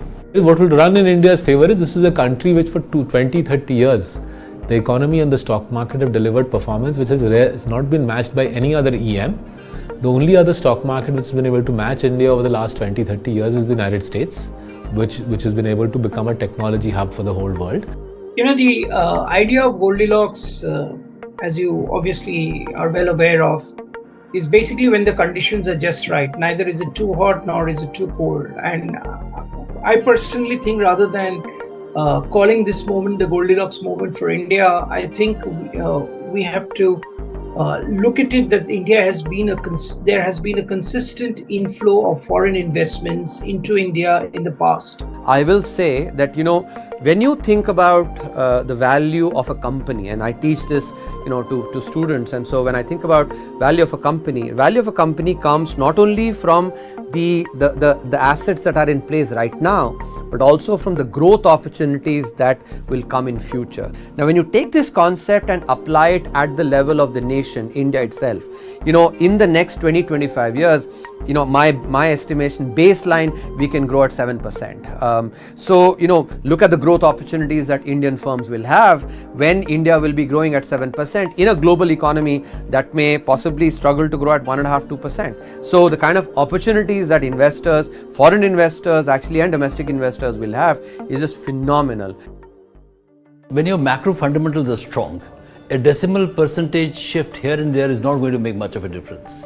In fact, right at the start of the year, IMF put out this report which highlighted India's very, very important role when it comes to driving the economic growth story globally, along with China. There is additional responsibility on India, and everyone is looking at India being stable when it comes to macros because of a very stable and durable government. We are going to elections, and the big ticket concern globally when it comes to macros is inflation. But we've by and large been able to do a good job of inflation. We have had some challenges in between, but I think with elections set to roll next year, the government, both at the state and the center, would be extremely keen to keep inflation in check. When inflation is in check and your overall fundamentals are in place, growth is an imperative. So I think our growth rate is coming purely because of our fundamentals. Yes, as I mentioned earlier, other countries' problems are making their growth story weaker. But we have to remember that all those countries are way ahead of us. If they are slowing down, they are on a much larger base compared to us. We have to maintain this pace of growth for many, many years to come together. India's GDP growth of 7.2 simply to the China slowdown would be an oversimplification, and I personally feel a bit unjust to the India's economic fundamentals, policy environment, domestic drivers, which I think are the main pillars which have led to the crucial role in this trajectory of growth. China's blow up means high-end manufacturing, pharmaceuticals, smartphones, medical devices. That piece will also move to India. If you have a country of 100 to 100 million hardworking, smart people doing the whole world's work, the future looks reasonably bright in India. A lot of people argue, well, it's because no one likes China at the moment, so you're getting those flows. I don't think it's to do with that. I think it's more to do with India's own potential and the earnings growth that we're going to see going forward. India was the only country, and having been there in the Ministry of Finance, actually I can share with with authority on this, that India was the only country that identified very early that COVID is going to be a supply side shock as well. And India therefore implemented policy that was sui generis, unique in a balance of demand and supply side measures. Because of sagacious policy and a very good understanding of what the shock was and policy that was tailored to that, India has actually now delivered this growth with strong macroeconomic fundamentals. We have identified high inflation as a major risk to macroeconomic stability and sustainable growth. I think from the days of double-digit inflation, we have now moved to mid-single digit. We should aim to bringing it down to low single digit. If you look at the Reserve Bank, I think they've been responded well. It's a good combination of actually credit should go, a large part to the government and also to the Reserve Bank for what has happened on inflation. What's happening with Russia and Ukraine and Israel and Hamas? Inflation was a global problem and it pushed prices higher all over the world. In fact, in 18 out of last 22 months, Indian inflation is lower than American inflation, which had never ever happened before. It hasn't had an impact on the oil price as of now, unless things escalate more towards the Middle East. Then you can say that it hasn't had an impact on oil prices as such. Obviously, with the Russia-Ukraine, had more in terms of the food supply, in terms of wheat, and that pushed prices up. But that's something which played into food inflation. We have encouraged global investment. India's largest FMCG company, largest automobile company, largest private sector bank, they are all owned majority by foreigners. In no other country, foreigners are allowed to own this kind of thing. Number two, in India, we respect foreign capital and their IPR. In China and many other countries, IPR respect is missing. So I think mostly, sectors that are part of global value chains, those will be the ones that will be really the most attractive.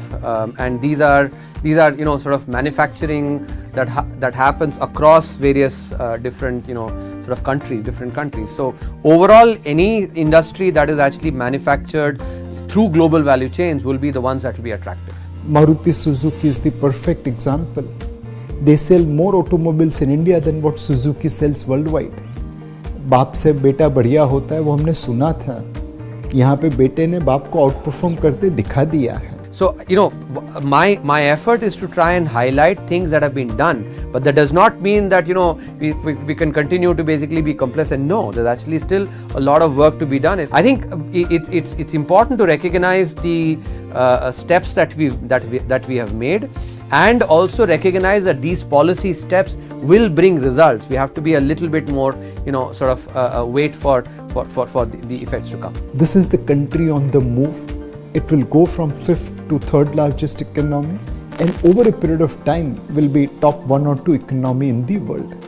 India's largest FMCG company, largest private investment bank and largest automaker are all foreign owned. Which other country in the world would let that happen? That clearly tells you why the world is betting on India, Shweta. Absolutely. And since we are on why the world is betting on India and India's growth trajectory, When we talk about GDP, and since we're talking about that GDP formula, an important aspect of that is also consumption. Now, high frequency indicators, including your real estate sales to automobile sales, will tell you that India is consuming at a rate like never before. However, majority of this consumption is driven by urban consumption as opposed to rural consumption, which is again a point of concern, Shri. At this point, do you see consumption story also kicking in rural India? And do you think that is a challenge the government will have to mitigate going forward? It's definitely a challenge, Shweta, because we talked about unemployment earlier. Well, it's a reality that we have not been able to create as many jobs as we could have given the economic growth that we're experiencing, but that may be also a reflection of the nature of economy itself.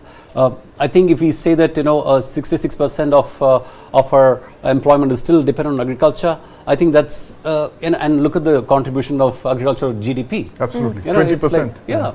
So I think and 60% of India lives in the villages. Correct. So we need that shift to happen. We need to reduce the dependence on agriculture. We need to move these people into other maybe services sector or manufacturing. So that's a long haul process that needs to happen. So when that happens, obviously we'll see that the demand from rural side also goes up. But I think these are all challenges that we need to deal with as an economy. It's not something that's going to go away overnight. These are all structural issues that we need to address.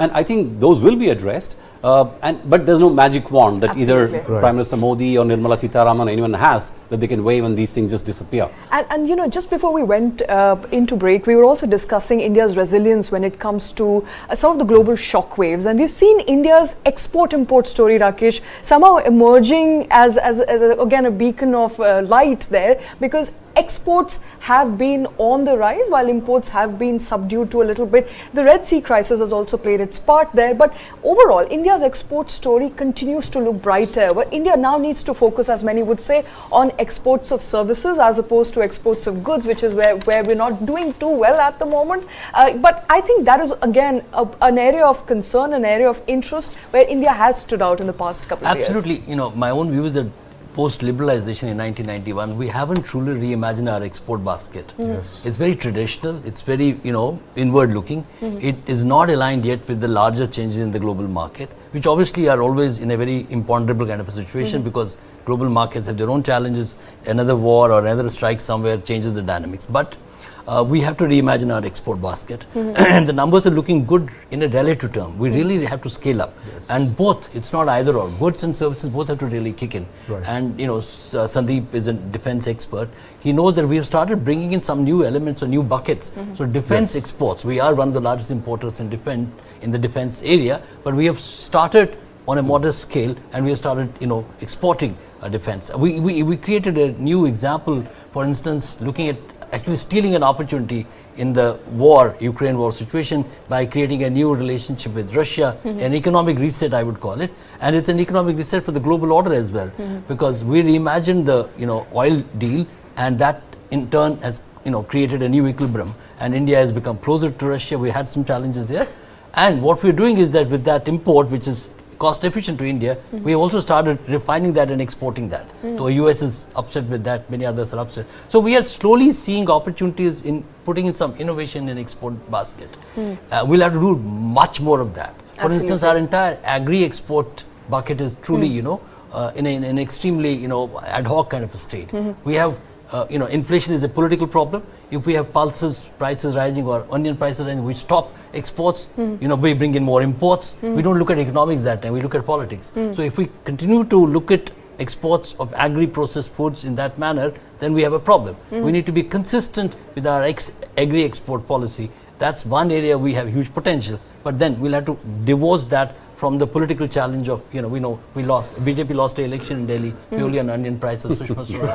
So, we have to move beyond and, move on and not truly, worry about losing an election here and there. And there's very little that the government can anyway do by the way of changes in monetary policy. It can only alter with the fiscal, and it is doing so. It's done so by procuring tur dal, by procuring vegetables. At the peak of, improbable climatic conditions last year when tomato prices were at an all-time high. Yes. We could buy them from mandis at a much discounted This rate. is one reform that hasn't happened despite the decadal movement that Right. Srini was referring to. And I really look forward to this reform. Right. And since we are, Sandeep, on farm and agriculture, I Yes. think we must address the elephant in the room, Right. and that is with the ongoing farms protest. Now, you have, Rakesh, on record been consistently against freebies. You've been against dole-outs, which mean nothing when there is no return coming our way as a country. With respect to what farmers are demanding, it's going to be an economic issue as much as a political issue.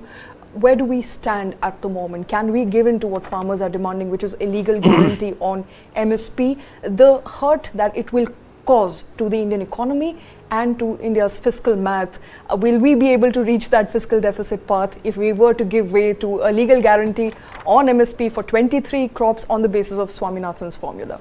Shweta, I think we need to educate ourselves and educate our viewers. First and foremost, farmer is not one homogeneous entity. Yes. And this farmer is essentially from Punjab and parts of Haryana and then parts of UP. In that sense, this is a very small section of the farmers who are represented. And the entire farm output in India, only 28% is this category, wheat and paddy. Rest 72% is growing at about 10 to 12%, milk, poultry. All of them are fighting in a big way, fisheries. So we don't even talk about that. If we start asking for MSP, there is endless number of commodities in India who will start asking for it. And there are two different tracks. This track, the 78% or 72% is firing on its own because it's market aligned. I mean, you go every day, Mother Dairy or Amul raises the prices of the and we consume it because it is essential. There is a market at play. The more and more we delay ourselves from bringing in the market mechanics in our farm structure, the farm economy is going to lag, even if some farmers get rich.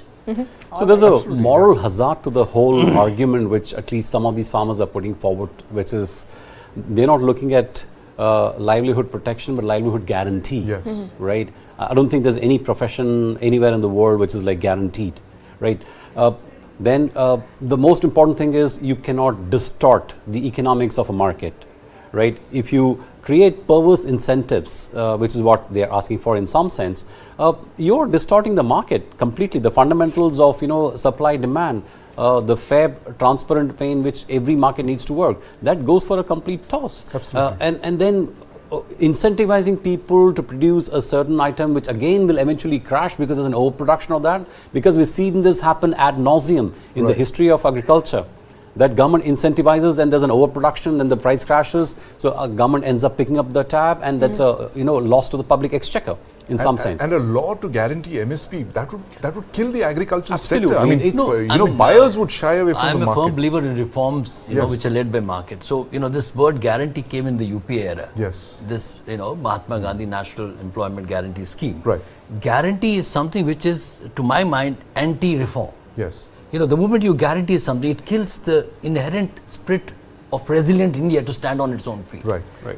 We have had policies across on poverty, but I believe they were pro-poverty, not pro-poor.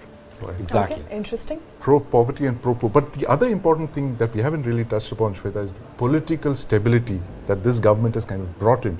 And you had the Prime Minister not so long ago, just a few days back, in fact, saying that he had been invited by all the other heads of government all through the year, which means that the foreign governments knew that he was coming back to power. So that's, I think, one of the most important guarantees of continuation of policies. Absolutely. The fact that, you have political stability, 10 years, another 5 years. And that's very clearly by design. I Yes. think the Prime Minister Modi has also spoken on this. He said, I am committed to my policies, and he's got a long-term vision for the country. Right? So you will not see any ad hocism in terms of policy making, which is why when people say, okay, there's a huge expectation from the annual budget, but there's no big bang, that's happened because that's a good thing to my mind, because you're not suddenly disrupting what you did last year. Right. You are building on what you did the previous year. Yes. So you're building gradually, but you have a certain strategic direction that you're following. An SIP policy. Absolutely. And for businesses, that's the biggest source of comfort. Yes. Because as a business, I'm making 5, 10, 20, 30 year plans. Right. So if you keep changing your policies or the incentives, then my whole economic economics, my whole fundamentals of the business goes for a toss.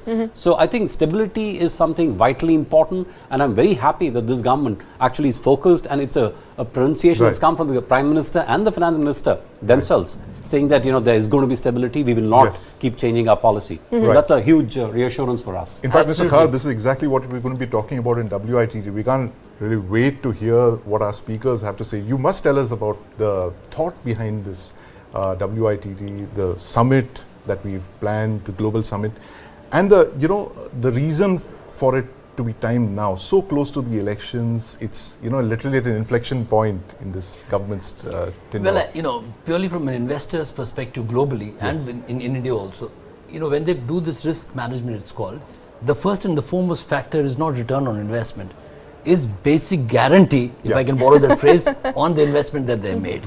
We have had some really bad decisions. Vodafone, retrospective tax, some of the companies earlier, even after the reforms in 91, Cogentrix had to move out because a counter guarantee was promised to them. Then we thought that counter guarantee is too much a pressure on the fiscal balance sheet of the country. So then it was withdrawn. So Cogentrix left India. So in that sense, continuity is very, very important. The good thing here to note is, Sandeep, that post-liberalization 1991, all political parties are committed to the India growth story. The roadmap could be different. For instance, the Congress and the opposition roadmap is what I call entitlement, which is guarantee. This government's role model is empowerment, which is you stand on your own feet. It may take you 10 years to do it, but once you're standing, you can throw a punch around. So that's how India will, so that is the broad context for the summit. The summit that India has reached here, we are not blind to the challenges that we face today. When she and I constructed the edifice for this particular summit, the idea was to showcase all the pluses and build them in with the inherent challenges that we have. There is a learning from the trajectory that we have had so far. He's right in articulating the decadal momentum, resting on those 4 I's, 1D, one more D that you added, and many more. The collective will of 140 crore people to fly. There is a dream every Indian has. There is a resilience every Indian has. That is independent of any political establishment. So this summit actually captures that sentiment, and which is represented by the political and the popular mandate. That is why the summit keynote by the Prime Minister Narendra Modi. Absolutely, and we're all looking forward to that. Shri, a lot of sessions will be about what India needs to build on and where India is as far as India's macros is concerned. You have the startup panel, you also have a panel on AI, perhaps everything to look out for as far as future possibilities of India's growth story is also concerned. Tell us a little bit more about the thinking that went behind when you were deciding on these panels. What was the thought process like? Well, so obviously, Shweta, there was a big team that worked on it, starting with our MD, Rakesh, me, other editors, a lot of other colleagues who went and put their heads around to what should it look like, because this is only the second time that we're doing the What India Thinks Today summit, and we wanted to be bigger, better, bolder, with new innovative themes, with global speakers, give it a large global flavor. So, but there is going to be some fun, let me assure you. On day one, it's going to be all about fun. We have a lot of global celebrities, local celebrities coming, sports people coming. So we'll be looking at how does India become better at leveraging its, let's say, soft power, so to say. And day two is going to be about geopolitics, geoeconomy. You mentioned some of the themes, startups. They'll be on geopolitics, AI, which India's is the hottest new power. thing. Absolutely, that's on day one. And day three is the TV9 Bharatvarsh Satta Sammelan, with an eye on the Lok Sabha 2024 election. So I think we have a really power-packed 3 days. Who's going to be here?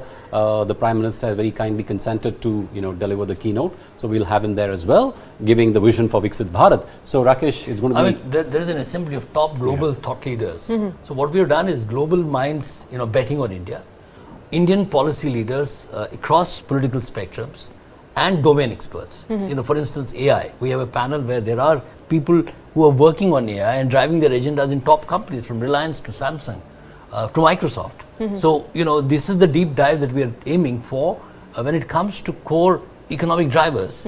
And in the geopolitical arena, again borrowing a phrase from the Prime Minister, we have coined one of the sessions, Not an Era of War, where we are looking at how the world is looking at India in terms of, constructing a new narrative, not just for India, a narrative which borders on mutual growth, inclusive growth, not just for India, but for the 8 billion people living on this planet. All right, that is beautifully summed up. I believe Absolutely. it's going to be a power-packed 3 days from 3 days News9's action table. pack. And the 3 Bs, Shweta. I'm excited about it. The 3 Bs, the bigger, bolder and better. India is poised for the next big leap. That's of course the session of our, that's the theme of our session for the Global Summit. So stay tuned as we continue the countdown to our 2-day Global Summit. I'd like to thank Mr. Rakesh Kar, Sridhar Ramakrishnan and Shweta for joining us this evening. Thanks for watching.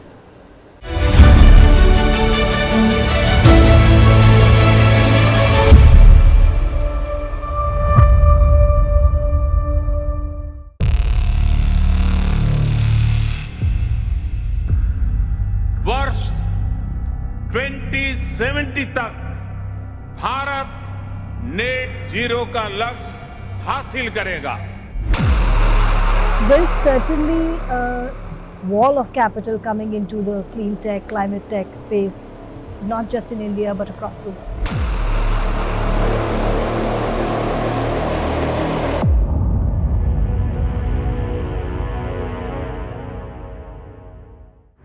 This and more, streaming on world's first news OTT, News9 Plus. Download now. It's probably the best kept secret in India. Family-owned business, which has been extremely clinical in their approach. They have not hesitated ever to kill their darlings. Typical to a South Indian business empire, I think they've shunned the limelight almost deliberately.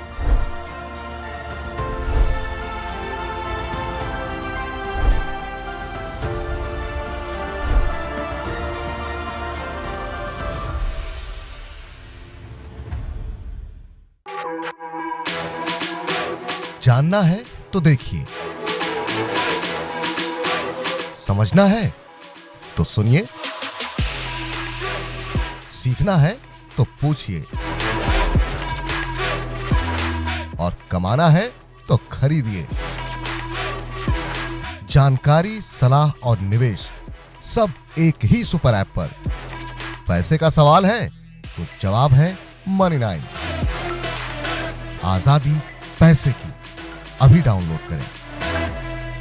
From Fragile 5 to Top 5, from a laggard to a leader, India under Modi has reimagined the world order. Presenting the second edition of TV9, What India Thinks Today. Summit theme, India poised for the next big leap. Listen to Prime Minister Modi unveil his vision for Viksit Bharat at News9 Global Summit, a TV9 network initiative.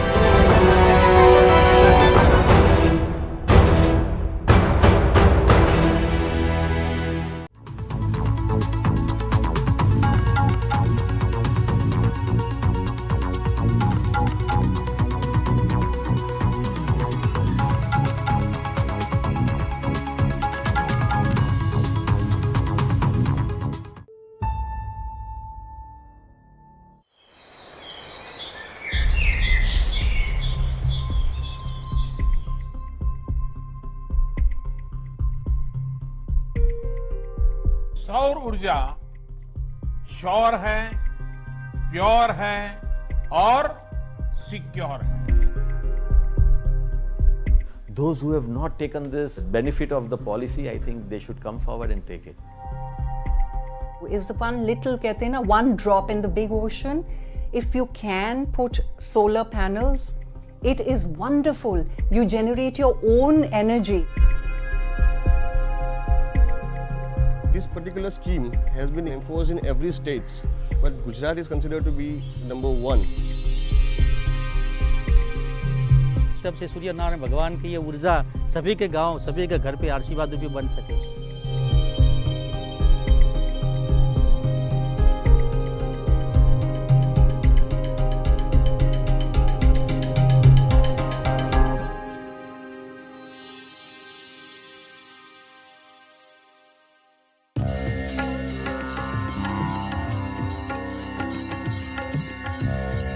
Soon after the Prana Pratishtha ceremony on January 22nd, Prime Minister Narendra Modi announced the Pradhan Mantri Suryodaya Yojana, in which around 1 crore home will get rooftop solar panels.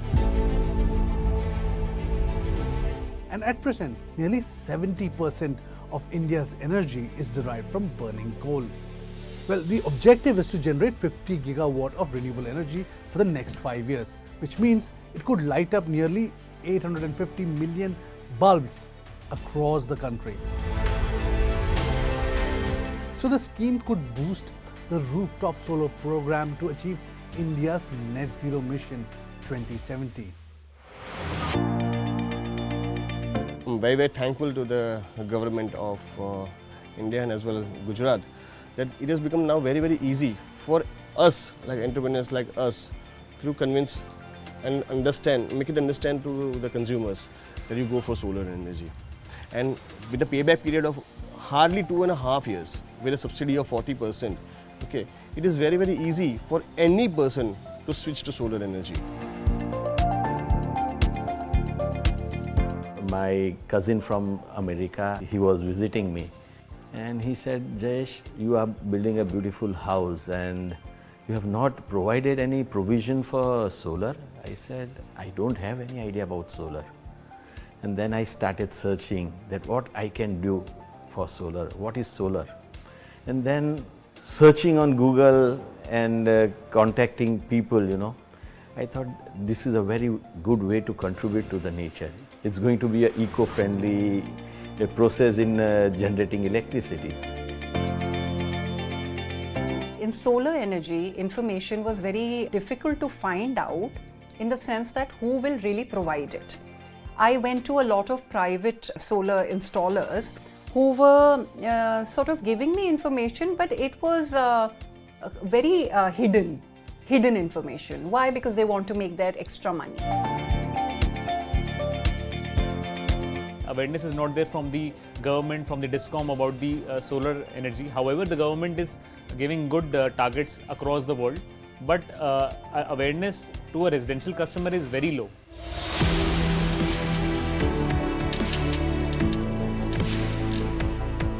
Gujarat is a shining example of a state successfully implementing a government-backed solar energy program. And there was a lot going for the state. First of all, it was an early adapter which began in 2015. Second, there was adequate machinery that was available for the people. And third, massive awareness programs.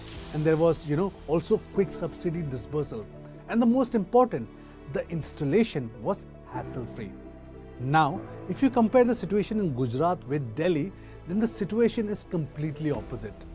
There's a steep amount to be spent for installation, lack of space in Delhi as usual in cities across, and this deters an average Delhiite to install solar panels. इस solar policy के तहत जो लोग अपने घर के ऊपर solar panel लगाएंगे उनका बिजली का बिल जीरो हो जाएगा। 201 से 400 वालों का भी जीरो हो जाएगा और 400 के ऊपर वालों का भी बिजली का बिल जीरो हो जाएगा।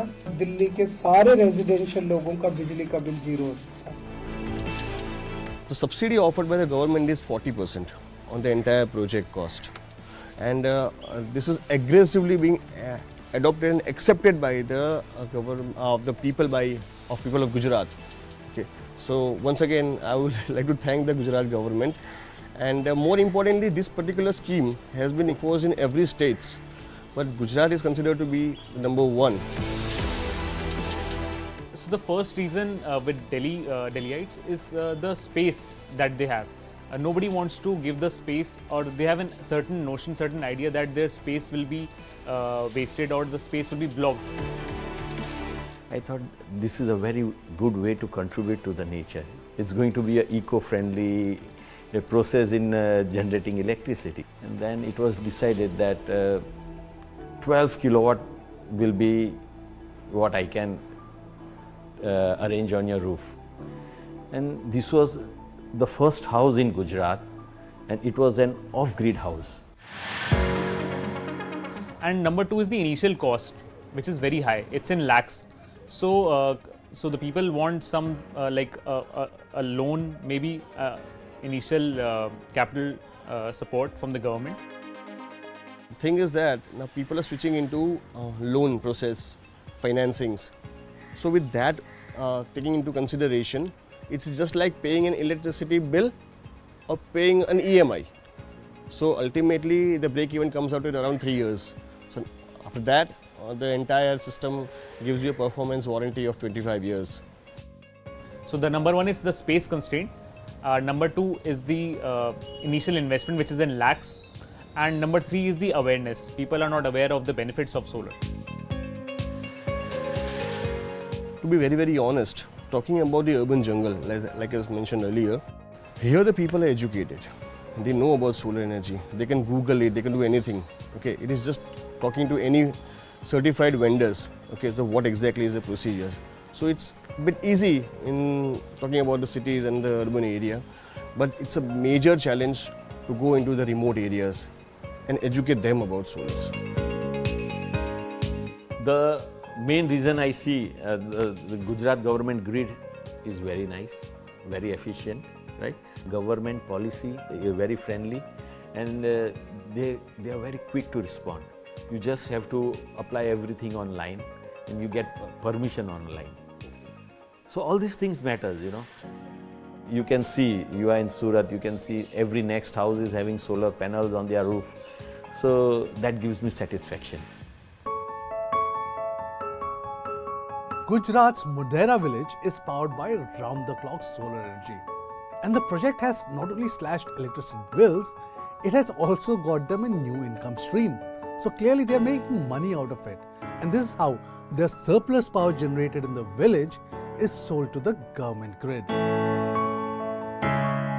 भारत में ये पहला गांव है मोढेरा सन टेम्पल, और सूर्य मंदिर के हिसाब से सूर्य भगवान की यहाँ पूजा होती थी पहले, और सूर्य मंदिर के हिसाब से भगवान सूर्य की ऊर्जा के हिसाब मोदी साहब ने ये सूर्य ऊर्जा का योजना बनाई है हमारे यहाँ। घर पे 3 पैनल लगा है, सभी के गांव में, सभी के एक घर में 3-3 पैनल लगी है, सभी के गांव, पूरे गांव में। फ़ायदा ही फ़ायदा है कि अपने जो हर महीने का गांव का हमारा बिल आता था बिजली का, UGVCL का बिल आता था, कोई 500, 700, 800, 1000, 1200, तो उसमें से हमारी काफ़ी बचत हुई है। Coal-generated thermal power provides more than 50% of the country's energy requirements. By 2030, this will be reduced to nearly 1/3. Meanwhile, solar power will see more than 100% growth in the same period, with installed capacity projected to be around 38% by the year 2030. So the big question is, will the Surya Uday Yojana help India to achieve a cleaner, greener future?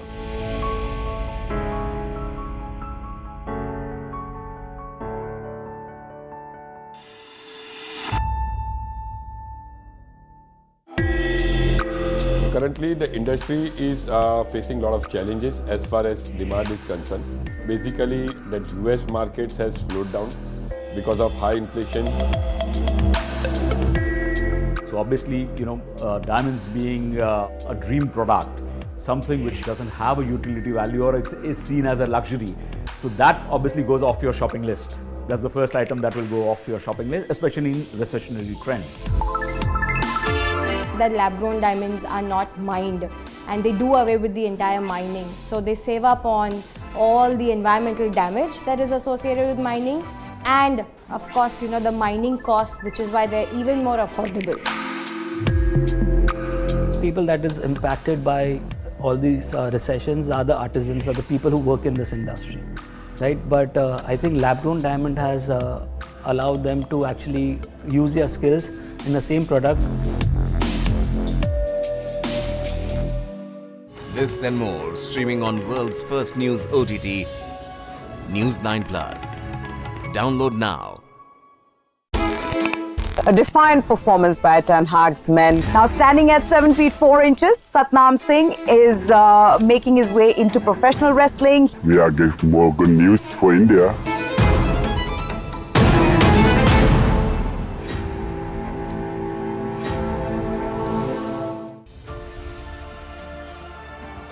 It's probably the best kept secret in India. Family-owned business, which has been extremely clinical in their approach. They have not hesitated ever to kill their darlings. Typical to a South Indian business empire, I think they've shunned the limelight almost deliberately.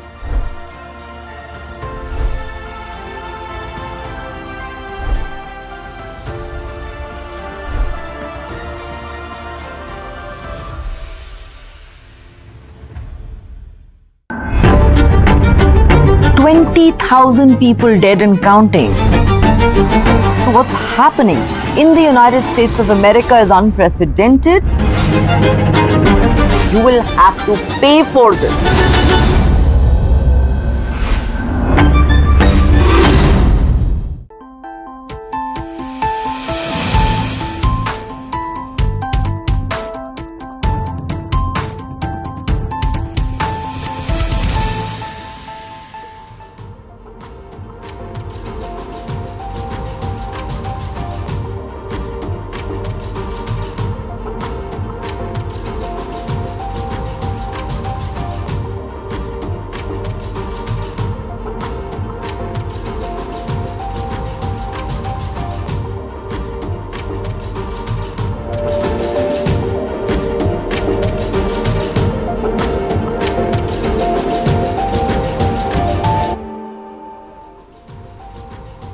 Welcome to News9 Mediaverse, and you are watching On Point with me.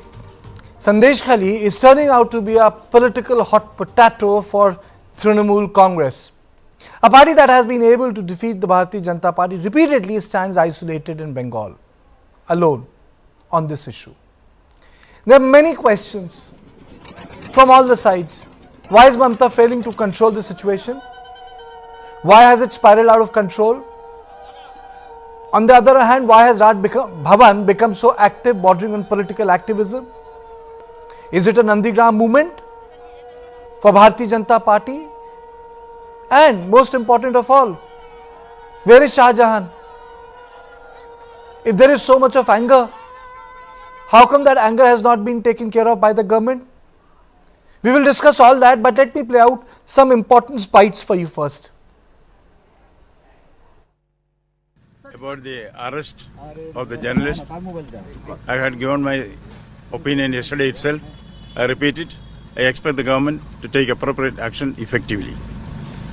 There is no attempt at muzzling the press can be tolerated, which is under the consideration of the court. The court will take appropriate decision. जनता बहुत खुश है. CBI आ गया, state police भाग गया, तो justice इनको मिलेगा. बलात्कारी, जोमी लुटेरा, माफिया और वोट लुटेरा सब जेल के अंदर जाएगा. सब ममता की आदमी. Shah Jahan and his allied. Not only Shibu, not only उत्तम सरदार, जियाउल मोल्ला, आलमगीर, शाहजहान का जितना भी करीबी आदमी है, सब लोग के खिलाफ एक्शन होना चाहिए. और लगातार हमारी लीडर लोग आता जाता चालू रहेगा. मैं फिर नेक्स्ट सोमवार मंडे 26 और भी एक द्वीप है जेलिया खाली, वहां अत्याचार चल रहा है, वहां मैं पहुंचने की कोशिश करूंगा. यहाँ जब आए मुझे पता चला कि कलकत्ता हाईकोर्ट ने कहा कोई 144 की जरूरत नहीं है. पता चला कि उसकी 12 घंटा भी नहीं पार हुआ, उन्होंने 144 लगा दिया. तो ये तो कोर्ट की भी मानहानि है, जल्लाद की तो मानहानि है ही. महिलाओं की सेक्सुअल हैरेसमेंट के खिलाफ पब्लिकली कंप्लेन करने की अधिकार का भी मानहानि है ही. लेकिन ये तो कलकत्ता हाईकोर्ट भी नहीं मान रहे हैं. और मैं हैरान हूँ, यही हालात मैंने हाथरस में देखा जब एक दलित महिला के साथ जो कुछ हुआ और आदित्यनाथ की सरकार ने हमें घुसने नहीं दिया. यही बात आज सरकार जो कि बीजेपी आरएसएस की वही बैरिकेड यहाँ.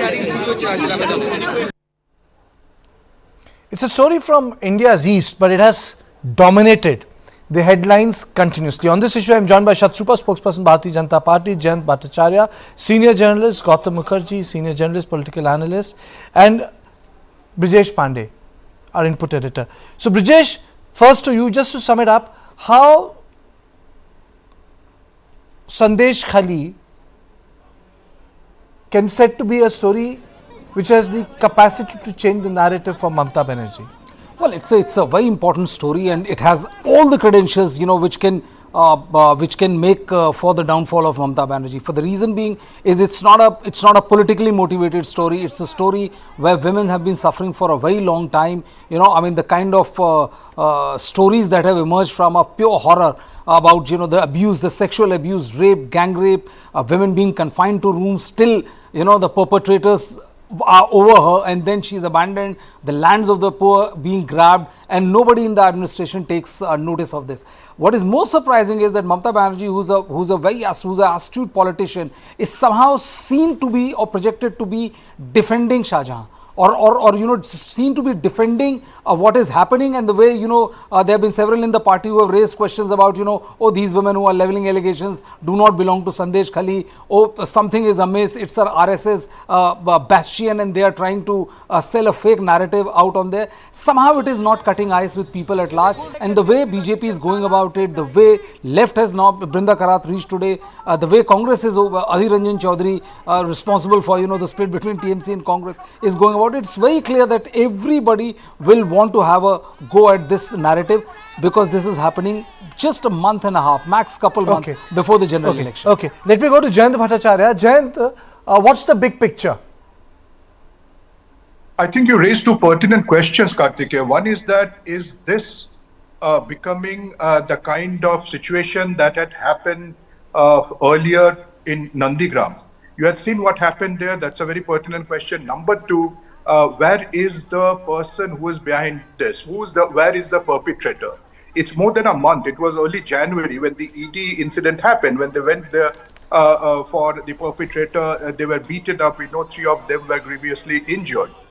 Now, what I find here, taking on from where you started this show, Kartikeya, I think there are failures on 2 points. One, the administration. They have completely failed in maintaining law and order, in controlling the situation, and it seems like they are just trying to cover it with a fig leaf. And who do they report to? The state government. Who's heading the state government? Mamata Banerjee. The other aspect where there is a huge failure, Kartikeya, is of the ruling party there. Now, who's the chairperson of this ruling party? Again, Mamata Banerjee. Now, ironically, Kartikeya, Mamata Banerjee came riding on a huge tide against what was happening that time, and as if history is repeating itself. That is the reason I started off by saying that you asked very pertinent questions, especially 2 of them, when you started introducing this show. So overall, at this point of time, what we can see is the way the state machinery should run. Jayant, you made me recall a photo. I'll go to Gautam and then I'll go to Shatrupa, because all of you will stay throughout the show. Gautam, there is an iconic photograph of Mamata Banerjee being beaten in Calcutta. It was the lumpenization of the left which propelled Mamata Banerjee into power. This re-lumpenization of TMC is astounding. It took left 25 to 30 years to reach there. They have their journey has been shortened by 10 years. How's that happened? Well, the left lost power not unfortunately because of its pogroms, its rapes, its maiming, its burning, its arson, its ballot box stuffing. It lost power because the minority vote, which is a full 30% now, perhaps slightly less in their time, shifted. This is the reason why Shah Jahan is loose. This is the reason why a weakened Mamata is unable to. First of all, half a dozen of her ministers have been caught with mountains of money. Some have, she's fired one recently, the rest are in jail. She has not been able to control the internal situation as she did in the past, because her own position is much weaker. She's in the hands of this minority vote because they vote en bloc, and besides the minority vote of 30%, she only needs about 3 to 5% of the general vote, and she's home. So this is the reason why this is happening. Shahjahan is terrorizing this area. But Gautam, for me, the biggest issue is lumpenization of politics. Left lost because of that lumpenization. That is why I said, I wish I had that iconic photograph in which Mamta is trying to defend herself, and that guy who's not part of the police force was a local CPM goon, hitting at Mamta. But in both the cases, you see, it's very easy to say, even in that case, he was a minority. Even in this case, the guy who's absconding a minority. So I really don't want to get into that tangent of debate, but the fact is that lumpenization, the regime changed, the politics changed, but the lumpenization of this cadre-based activity has not changed in the politics of West Bengal. Shatrupa, am I audible to you? Very warm welcome to you for joining my show.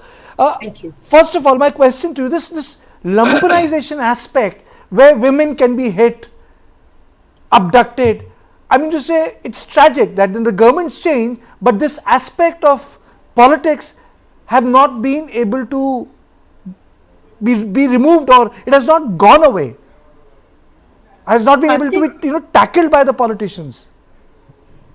No, Karthik, one thing I would like to mention here, and I'm very glad that you brought it up, because most of the Trinamool spokespersons and sadly many of the channels just want to politicize this, and they're missing the actual point here, that women have been treated like a commodity. Yes, it has been happening down the ages, and we shouldn't be surprised as to why it's still happening, but the light behind all this is that we had some hope.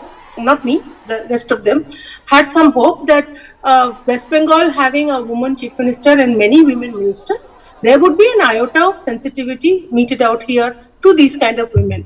But that's not the case. Here you have a chief minister who, I mean, forget about the lamponization, and she justifies that. And she says things like, I don't know how much Bangla you understand, the other two journalists will understand when I say this. She says, Shorir thakle jor hobe, rape hobe. Which means if you have a body, you will have fever, you might get raped also. For her, it's not an issue. A 14-year-old girl gets raped somewhere in Hashkali, and our chief minister goes on to a different forum, a corporate forum, which had nothing to do with this incident, and she says, oh, she was 14 years old, she had an affair, she was probably pregnant. And this is the kind of casual, callous statement the Honorable Chief Minister of West Bengal makes. Number one. Number two, we have a series of women ministers. We have Chandrima Bhattacharya, who is supposed to be West Bengal's finance minister. She says, look at these women. We have a go down of women. So they're commodities. We have Boshirhat's MP. We're coming down to Sandesh Khali now, which is part of Boshirhat. Boshirhat's member of parliament, who's Nusrat Jahan, a very famous actress. Now, she is so busy doing TikTok, she hasn't even bothered to come down to the ground and even talk to them. She sent a voicemail to them on some English message, which these people are not being able to decipher. But coming down to Sandesh Khali very, very specifically, there are two aspects here.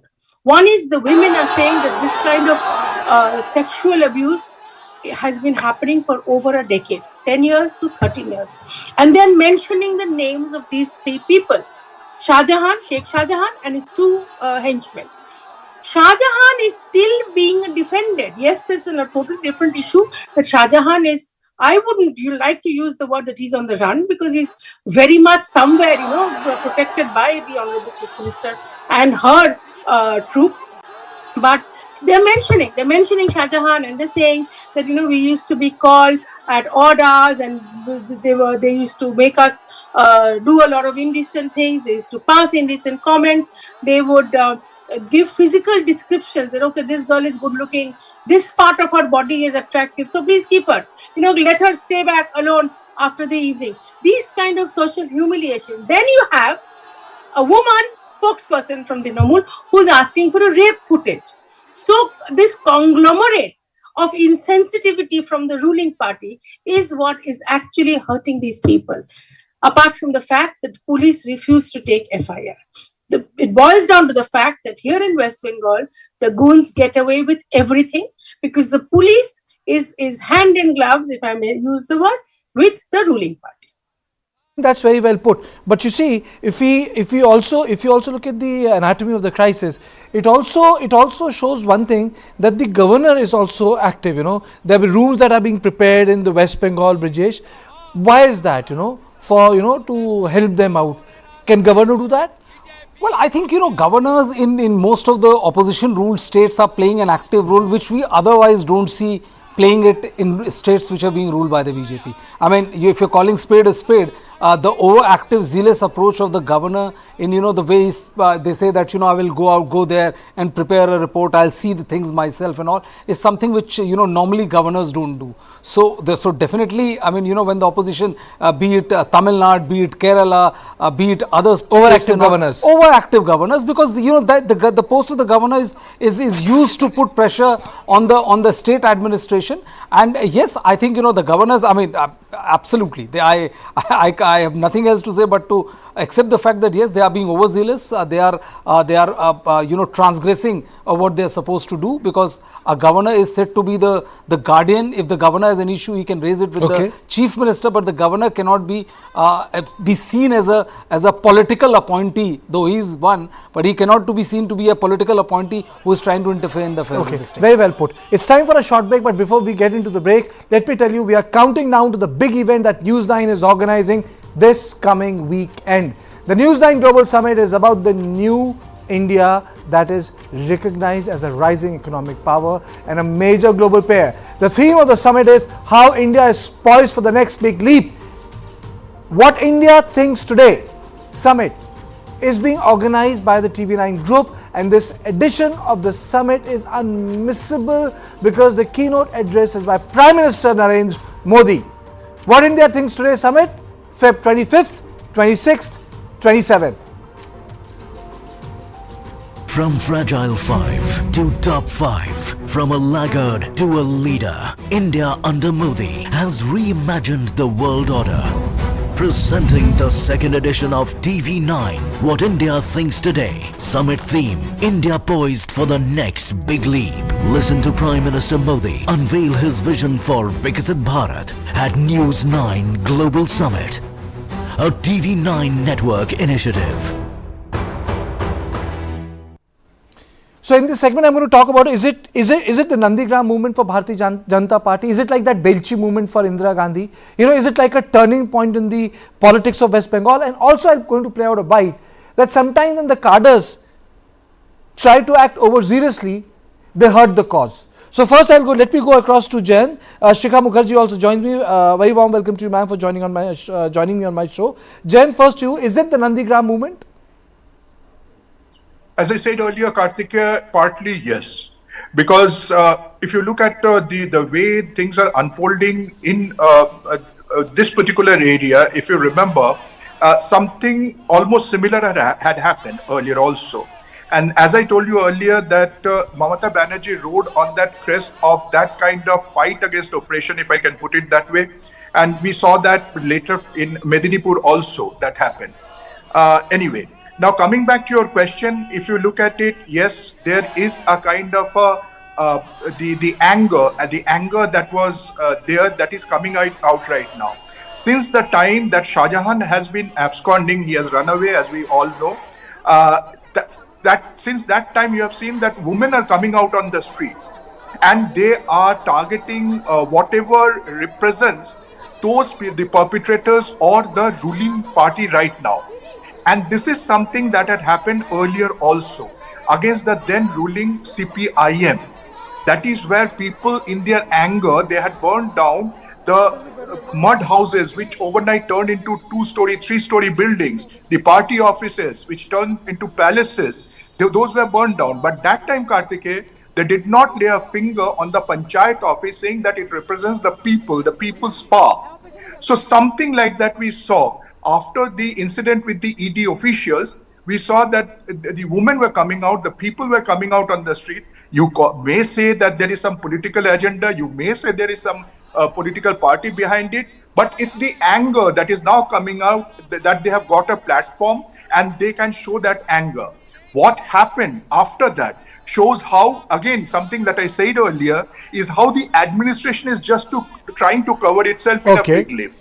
But obviously, it's out in the open, and I agree with you. If it is not contained yet, it may go out of hand, and who knows? Okay. Shikha Mukherjee, is it the Nandigram movement? Is it the Belchi movement? Is it the turning point in the politics of West Bengal? Very difficult to say. Very, very difficult to say. Nandigram movement, as you remember, was part of a very large land issue. And that was what upset the politics in West Bengal. I don't know whether this is exactly on that scale. And if we are talking about, Jayant is a very senior person, but at the same time, I would like Jayant to consider that here are women who are out on the street. They are protesting. And that is absolutely legitimate. Not only is it legitimate, but it is necessary. Because women must come out from their homes and they must be out on the streets if something happens. Because they are as much citizens and they are victims in this case.